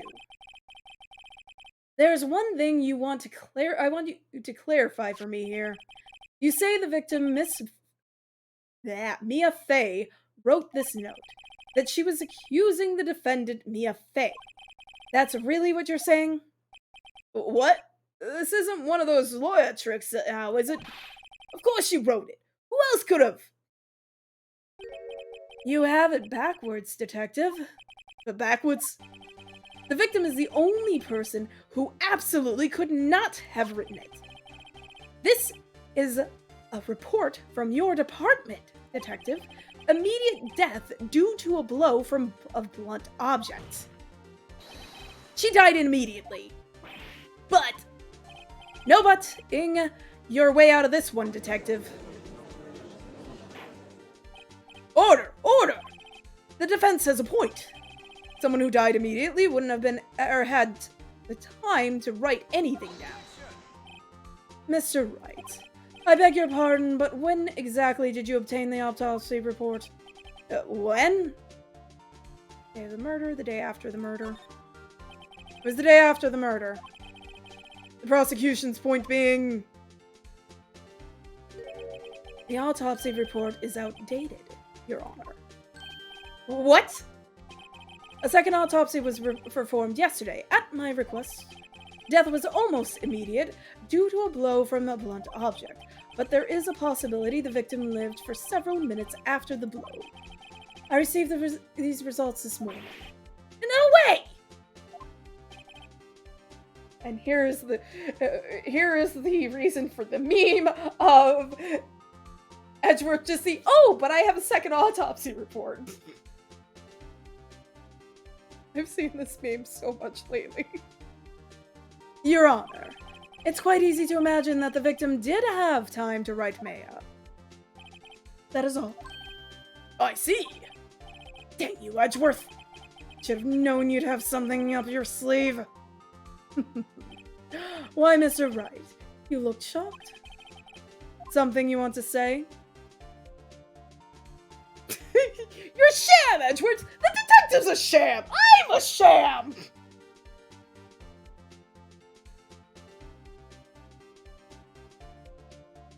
What are you supposed to say of this?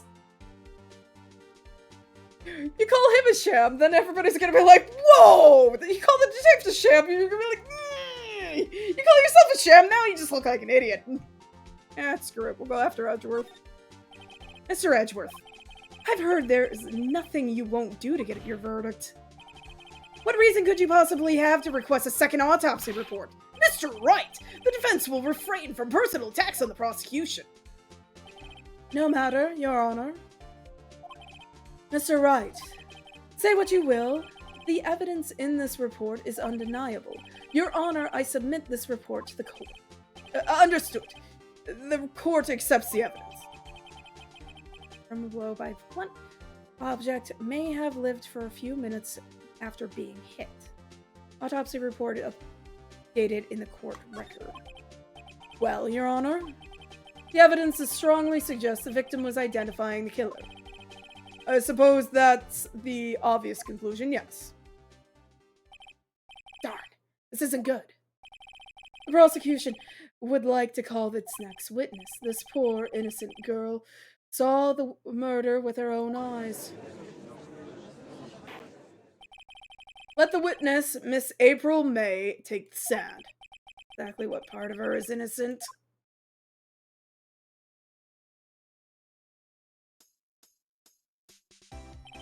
Witness, your name, please? April May! At your service, wink. I hate April so much. Order! An introduction should not require any reaction from the crowd. The witness will refrain from wanton winking. Aw, yes, Your Honor. This is not good. He's already captured the heart of every man in this courtroom. Except for Edgeworth, he could care less. Tell us, where were you on the night of September 5th when the murder occurred? Gee, I was like in my hotel room, tea? I checked in right after lunch. And this hotel is directly across from the Fay & Co. law offices? That's right, big boy. Please testify to the court about what you saw. Witness testimony. It was like 9 o'clock at night. I looked out the window, you know. And then, ooh, I saw a woman with long hair being attacked. The one attacking her was a mousy girl sitting in the defendant's chair. And then the woman, dodged to the one side and ran away. But that girl, she caught up to her and she hit her. Then the woman with long hair he kinda slumped. And that's all I saw. Every little bitsy witsy wink.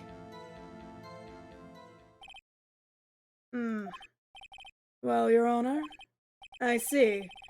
It is remarkably solid testimony. I don't see a need to trouble the witness any— Wait, Your Honor! Yes, Mr. Wright. What about my cross-examination? I thought the witness's testimony just now was quite firm, didn't you? Mr. Wright, I understand you were Miss Mia Fey's understudy, were you not?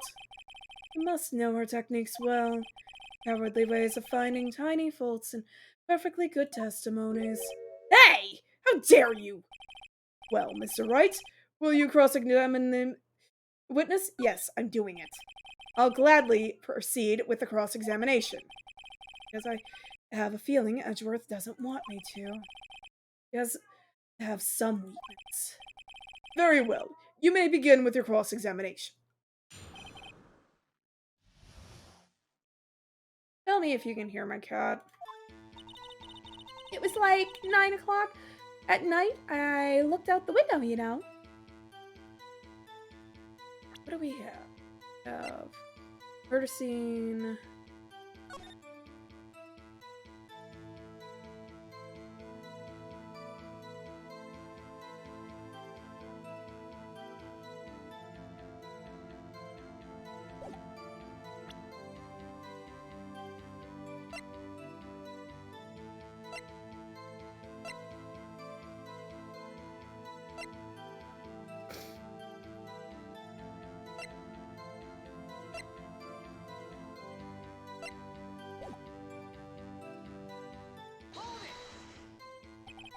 Why did you do that? Huh? What? Like, why what? Why did you look out the window? Were you expecting to see something? Oh, well, gee. What? That's it? Can't get out of this question that easily. I sort of, I had a feeling. Well, I have a feeling she's trying to avoid the question. Maybe I should press a little harder on this one.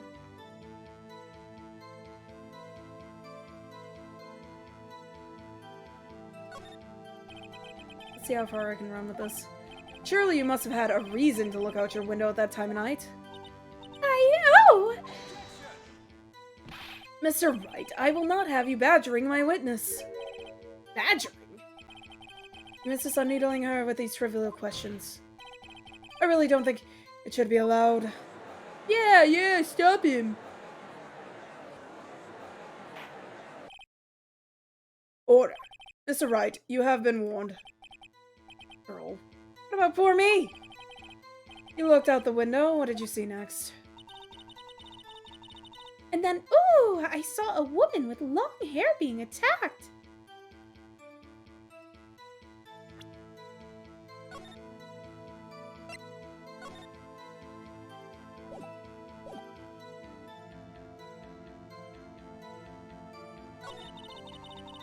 When attacking her was the mousy girl sitting in the defendant's chair. How do you know she was the defendant?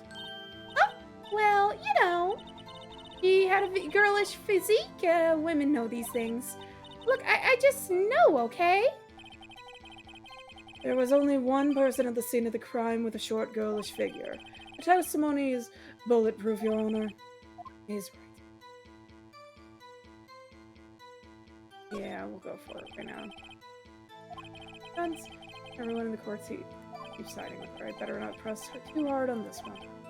So then, tell us what happened to the victim.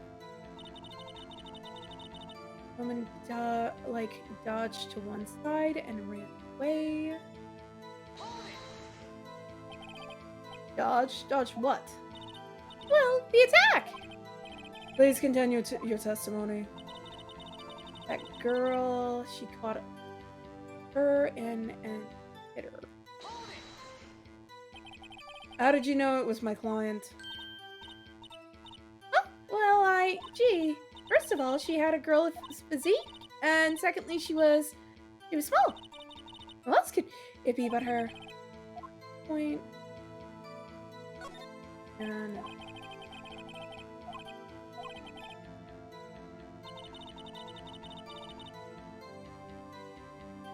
shut up.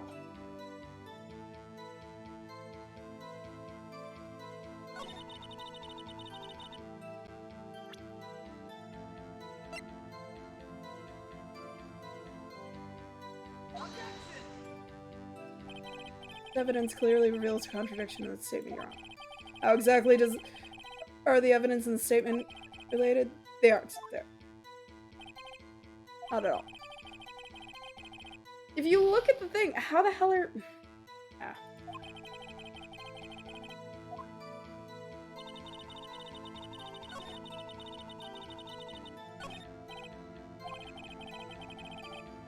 Jump soda's contradiction. There's gotta be something that in there. Maybe I'd better just press her on Paxton.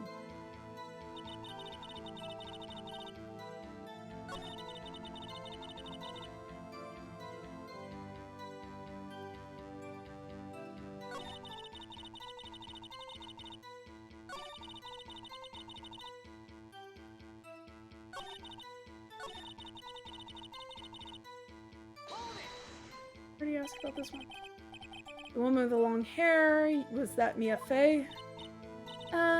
Slender, sort of, well, some people say pretty if that's your thing. Your thing. Cursing and attacking her.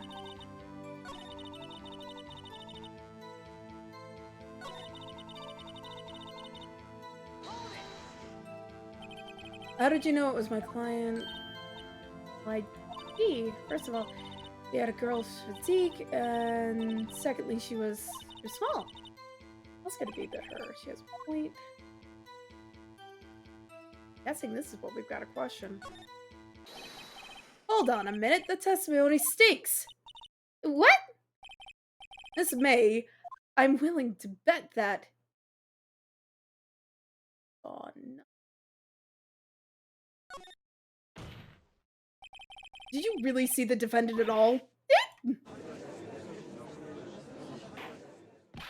Mr. Wright, what's the meaning of this? Yes, what is the meaning? Somebody tell me, because I'm clueless about this, I mean. Okay.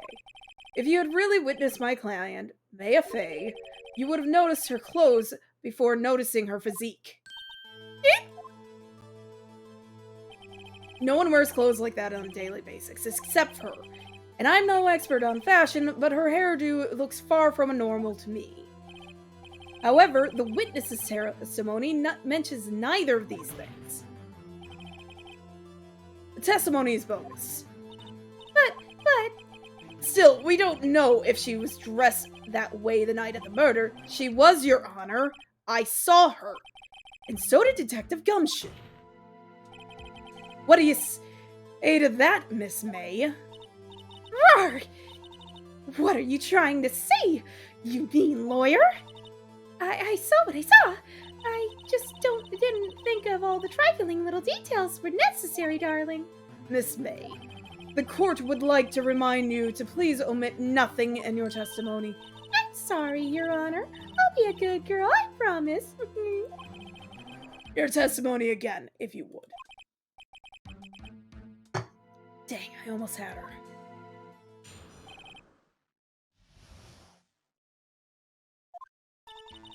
I did see everything. I did! The victim, the woman, dodged the first attack and ran off to the right. Then the girl in the hippie clothes ran after her. And she hit her with a weapon. I saw it. I did. That clock, the kind of statue-y clock, the thinker, I think. Well, does that accuracy of my report not startle you, Tee? Ah, but you showed your hand now. Considering, how did you know it was a clock? It's still classified as a statue here. I only wish you had been so detailed from the beginning. Please begin with the cross-examination.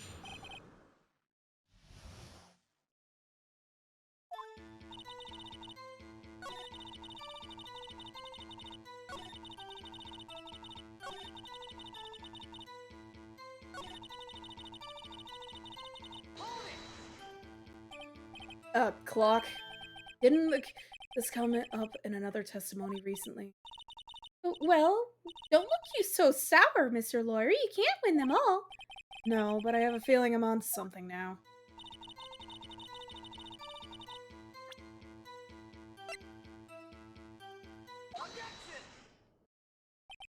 Miss May, what you said just now was quite revealing.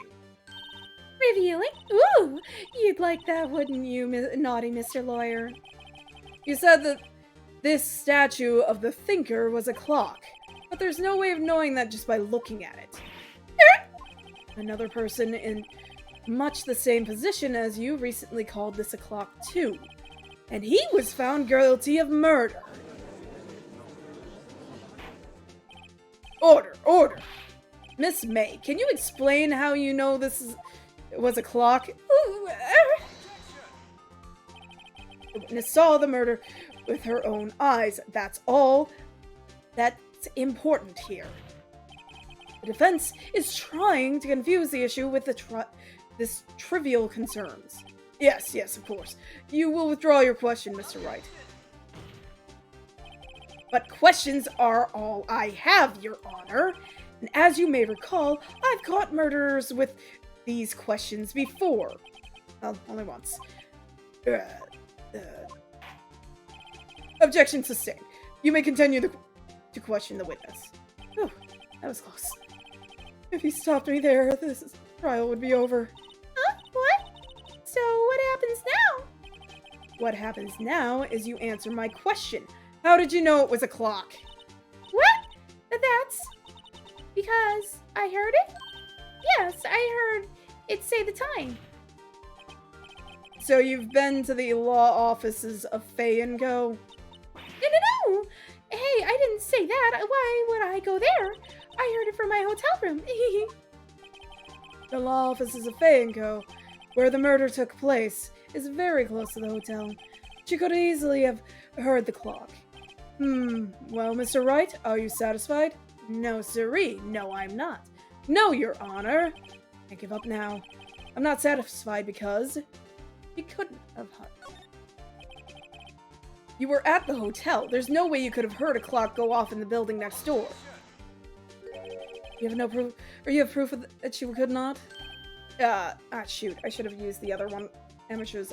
Listen to me, Mr. Wright. In the courtroom, proof is everything. Without without it, you have nothing. You are nothing. And I would like to propose a test to see if she really could have heard it. The prosecution denies your request. What? On what grounds? It's a trivial matter with no direct bearing on the case at hand. Indeed. Objection sustained. Dang. And switch directions quick. Ready to proceed, Mr. Wright? No, Your Honor. I give up now. Not satisfied because it couldn't have rung. That's what I meant to say. Your Honor, members of the court, it's inconceivable that the clock in question rang. It's empty. That clock is missing its clockwork. How could you possibly? Just take a look right now. Oh! See anything interesting, Your Honor? It's as the defense says. This clock is missing its clockwork. It's quite empty. Mr. Wright, would you care to explain to the court the meaning of this? It says, you can see, the clock was empty, couldn't have rung. Therefore, this witness is a big fat liar. Fat? Well, Miss May. Just good. What a show you've put on for us, Mr. Wright. The clock was empty. Somehow he knew. I'm afraid you've forgotten one thing, however. Indeed, the clock is empty. As you say, it can't ring. However, we must ask, when was the clockwork removed? If it was after the witness heard the clock, then there is no contradiction, no? That's true. That is a possibility. The clock might have been emptied after she heard it. And that is exactly what happened, Your Honor. Well, Mr. Wright, can you prove when the clockwork was removed? Oh, impossible, of course. I have proof. What? Wasn't it you who told me proof is everything? Well, I was listening. And now I'll show you the proof you like so much. The evidence that proves the clockwork was removed is... Take a look at this. That's a very cute cell phone. Ooh, you have a girly phone. Wait, this isn't my phone. Listen, this is the defendant's cell phone and it contains a recording. A recording of a conversation she had with the victim on the day of the murder. Order, order! The defendant's cell phone? This wasn't brought to my attention. Perhaps Detective Gumshoe overlooked it. Detective better remember he's up for evaluation soon. I gotta say, I'm starting to feel bad for the big fella. Let's hear the conversation. So you just want me to hold on to the thinker for you then? If you could. I should probably tell you the clock isn't talking right now. Huh? It's not working? That's lame. I had to take out the clockwork out. Sorry. September 5th, 9:27 a.m. Your Honor, I think this makes it clear the clockwork was already gone by the time this was recorded. Which was well before the witness even arrived at her hotel.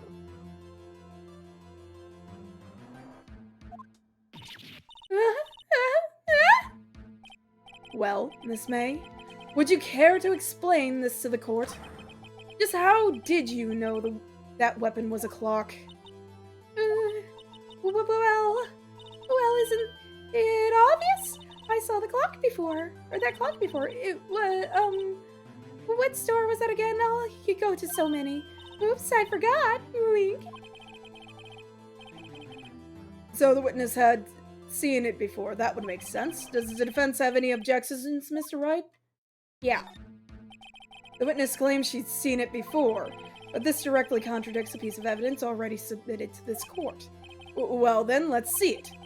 Please produce the evidence that will prove the witness has not seen this clock before. The clock itself was made by Larry. It's simple. This clock was never in any store, ever. What? A friend of mine made that clock. Only 2 exist in the world.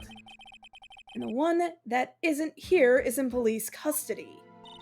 Impossible! Everything is sold in stores. Miss May, I think it's high time you went shopping for a better excuse. Oh, excuse is not on sale today?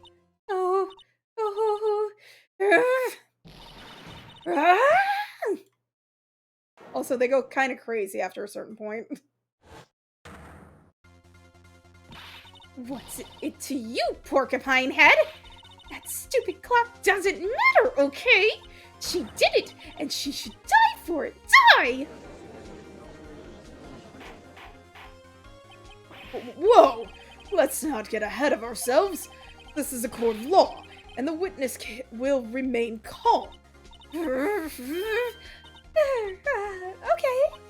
Oh, silly me. Did I, lose it? I guess I did, tee. Wink. Scary. Miss May, let me ask. Tell me, how did you know the weapon was a clock? Oh dear. Does the defense have any opinion on this behavior? Okay, this is it. Yes, Your Honor. Allow me to explain how I see the truth of the matter. April May, you knew the clock was a weapon because...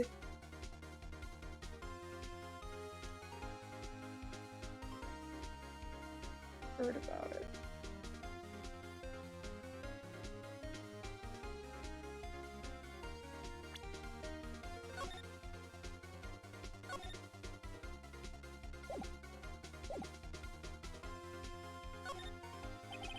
Witness had never held the clock in her hand. However, she had heard that it was a clock. She heard. That is correct, Your Honor. There is no other way she could have known the thinker was a clock. And I can show you the proof. Well, this is interesting. Let's see it then. Tell me, or show me evidence proving that the witness had heard the murder weapon was a clock. Have a look at this. Oh, that. I found this in Miss May's room. Mr. Wright, please explain to the court what this is. Miss April May, you were tapping the victim, Miss Maya Fay's phone, were you not? Oof. Oof. Your Honor, this is irrelevant. How is this irrelevant? I'm not entirely sure that it is. Objection overruled. It troubles me that our witness was in possession of a wiretap. This is outrageous. Does the defense truly claim that the witness was tapping her phone? Absolutely. Even if that was the case, which it is not, you still have not proven one thing. Did the victim ever say that the weapon was a clock on her phone? On the phone? Can you prove that? I think not. Oh yeah, I think I can. It's simple. What? Here's my proof. The proof that the victim said on the phone that the weapon was a clock. The phone again. I present the defendant's cell phone. Yes, we've seen that. Listen once more to the conversation between the defendant and the victim. Yeah, what's up? You haven't called in a while. Well, actually, there's something I want you to hold on to me again? Or hold on to for me again? What's it this time? It's a clock. Made to look like a statue, the thinker, and it tells you the time. Miss April May, you used a wiretap to listen to this conversation. That's how you knew the thinker was a clock. Am I wrong? Your Honor, this is ridiculous. Your Honor, look at the witness's face. Does she seem amused to you? The defense demands an answer.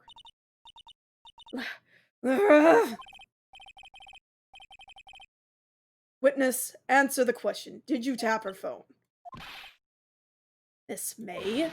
Shut up, all of you. What gives you the right to talk to me about, like, you lawyer?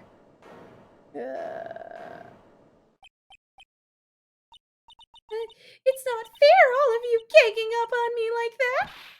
Oh, I'm such a... so I'm the bad girl, is that it? Is that it?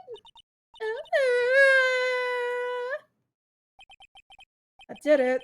Court's seeing the real Miss April May now. Now to deal the final blow.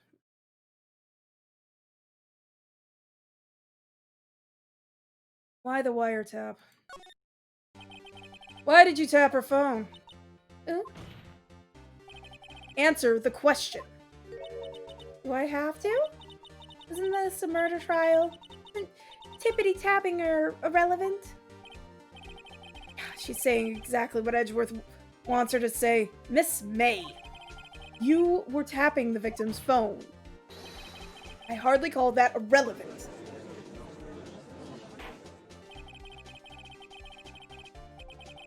Hey, are you guys seeing this alright?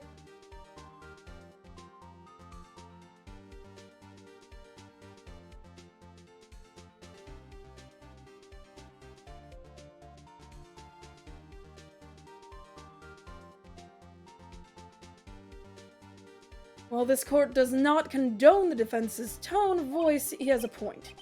Well, Miss May, do you have an explanation for the court? Can you prove that you had nothing to do with this murder, even though you tapped her phone? Ha! I'd like to see her pull that off. Mr. Lawyer, I say that saw that evil grin.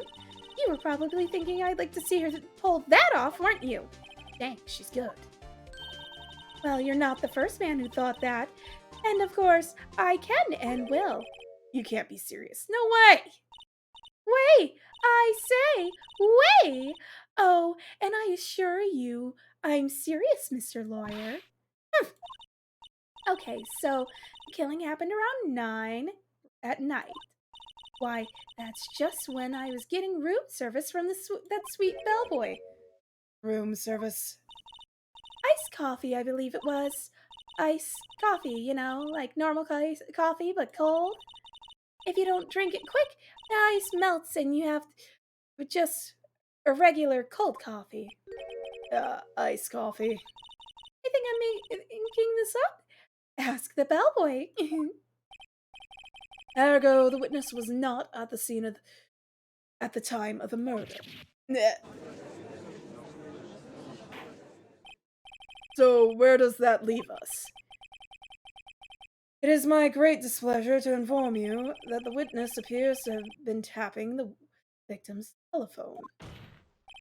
However, that is a separate crime with no bearing on the current case whatsoever. Her testimony stands. She saw the defendant, Maya Fey, commit murder. What? They're going to let her just walk away. There's no way I can win unless I tie Miss May to the murder somehow. Well, does the defense have anything to say? Well, come on. Something.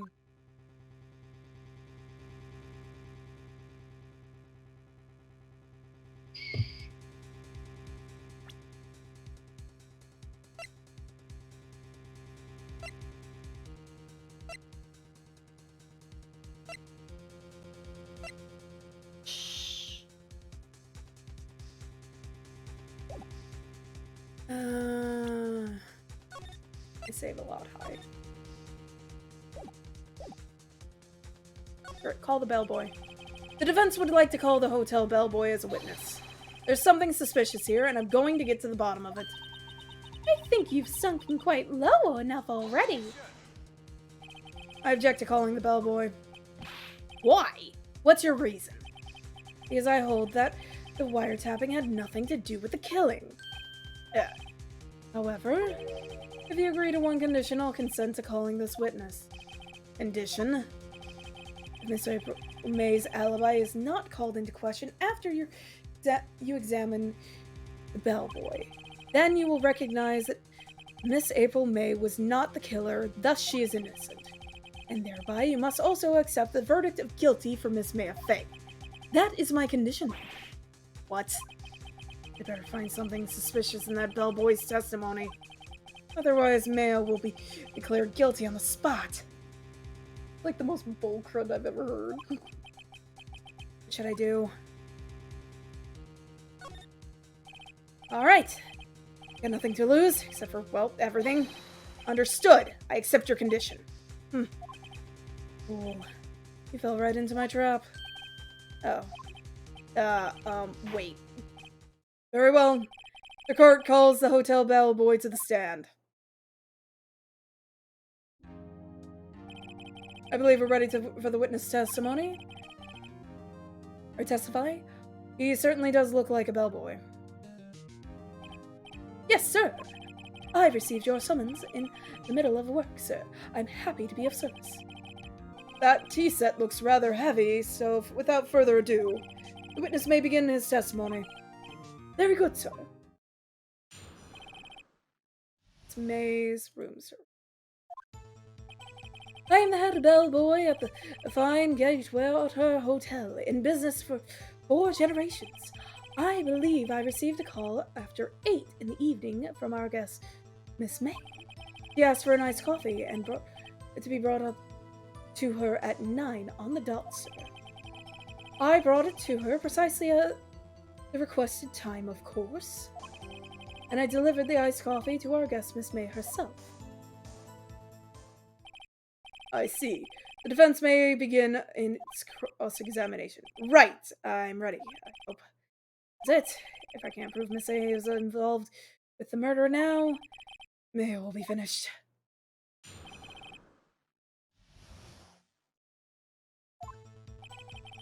I'm the head bell.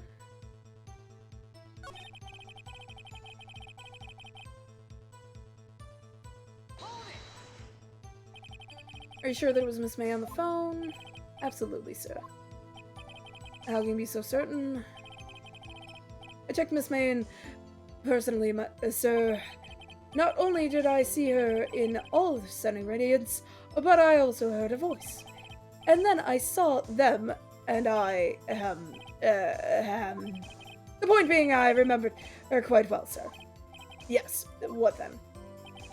Yes, for an iced coffee to bring... 9 o'clock dot. 9 on the dot, you say? Yes, I confirmed that the details several times.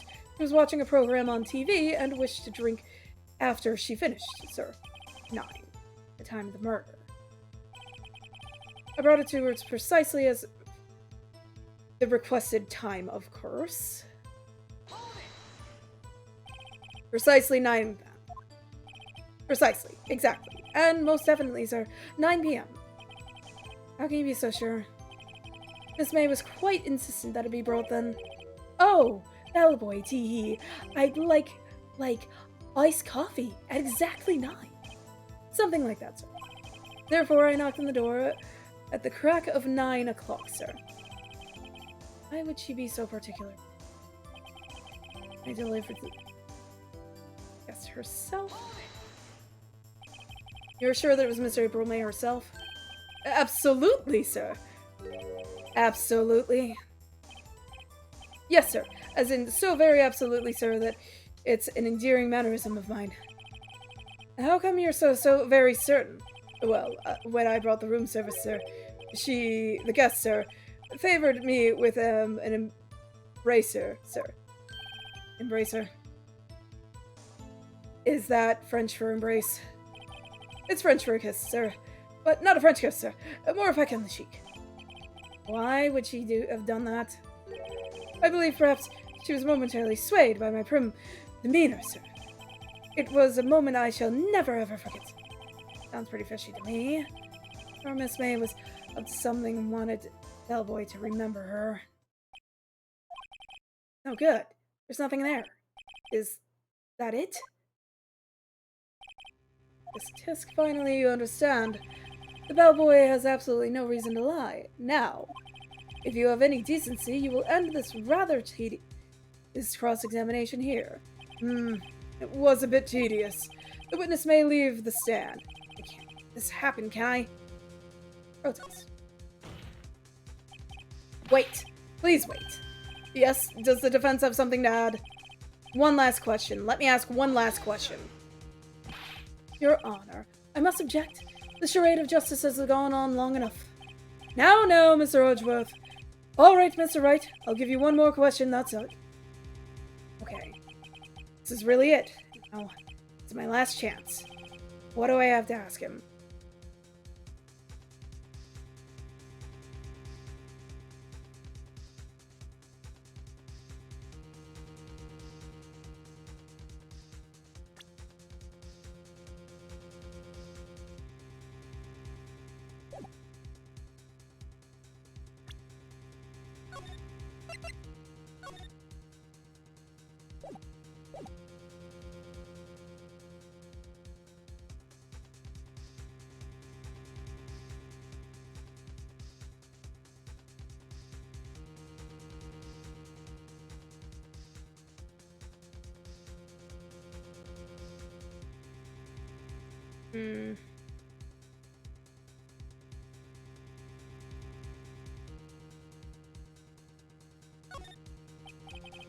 Tell me about check-in. Tell me about when you checked in Miss May. Oh, all right. Very well, sir. My first thought was she was a beautiful, beautiful person. She's just my type of girl, so it was a disappointment, really. I see. Excuse me? What exactly was a disappointment? Well, I'm not without charm, sir, but even I'd have little chance with her lover there. Huh? He say? What did you say? Rather quite. Bellboy, tell us the truth now. Did Miss May check in with another person? I object! That was objectionable! Objection overruled. The witness will answer the question. Yes, I see. Why did you not mention this in your testimony? Well, sir, you didn't ask? Nice try. That's the sort of thing you're normally supposed to mention. Ah, yes, quite. Indeed. It was the, good there, sir, there, Mr. Edgeworth, who... Hmm? He asked me not to mention it if I wasn't specifically asked, sir. Fool! Done it. Won. Miss April May checked in a twin room with a man, correct? Yes, sir. Then, when you brought them room service, you didn't see that man in the room. That's right, sir. Your Honor, we have just learned of another person involved who may have been the murderer. In light of this new fact, I hold that it's impossible to judge the defendant. Wouldn't you agree, Mr. Edgeworth? And who, Mr. Wright, is this other person? Simple. It was the man with Miss A. The man who checked in with Miss May. Oof. Your Honor. As has been previously revealed, Miss April May was tapping the victim's phone, yet Miss May herself has an alibi at the time of the murder. However, that does not clear the man that was with her, the bellboy who saw no one else in the room at the time of the murder. What a convenient little setup, but it's too late. Too late? I suppose you'd like to get if it was too late, wouldn't you? After all, it was you who hid the presence of the other man from this court. Ugh. Upstart. Amateur. These accusations are ludicrous. Enough. The court acknowledges that the defense's arguments. I expect the prosecution and defense to look into this matter fully. Am I understood? Yes. Yes, Your Honor. That is all for today for the trial of Maya Fey. Court is adjourned.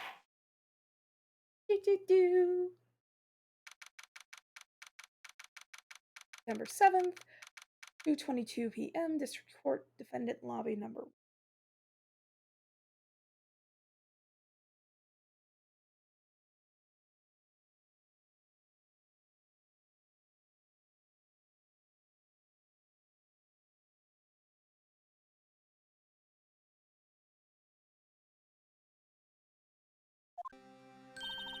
Mr. Wright!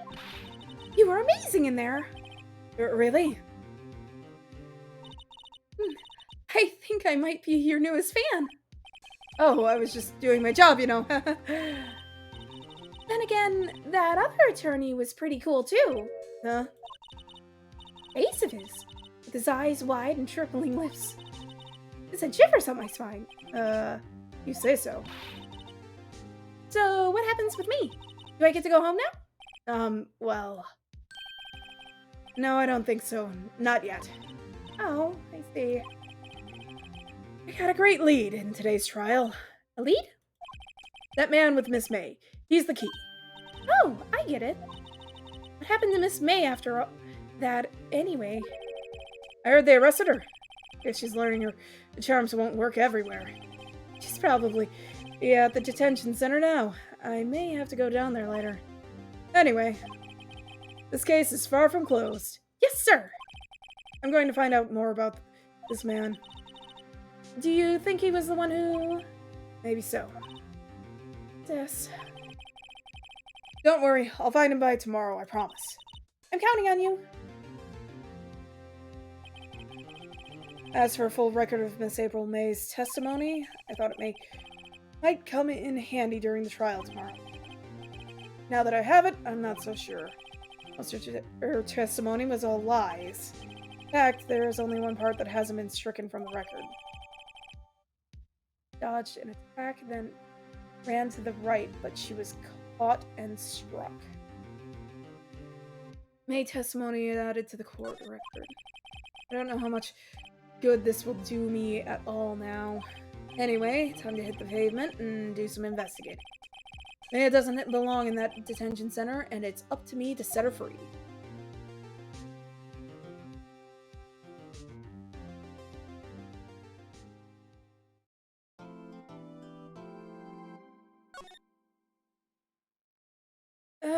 We might actually call it here for tonight, just because I seem to be having some issues with it. I don't know what's going on.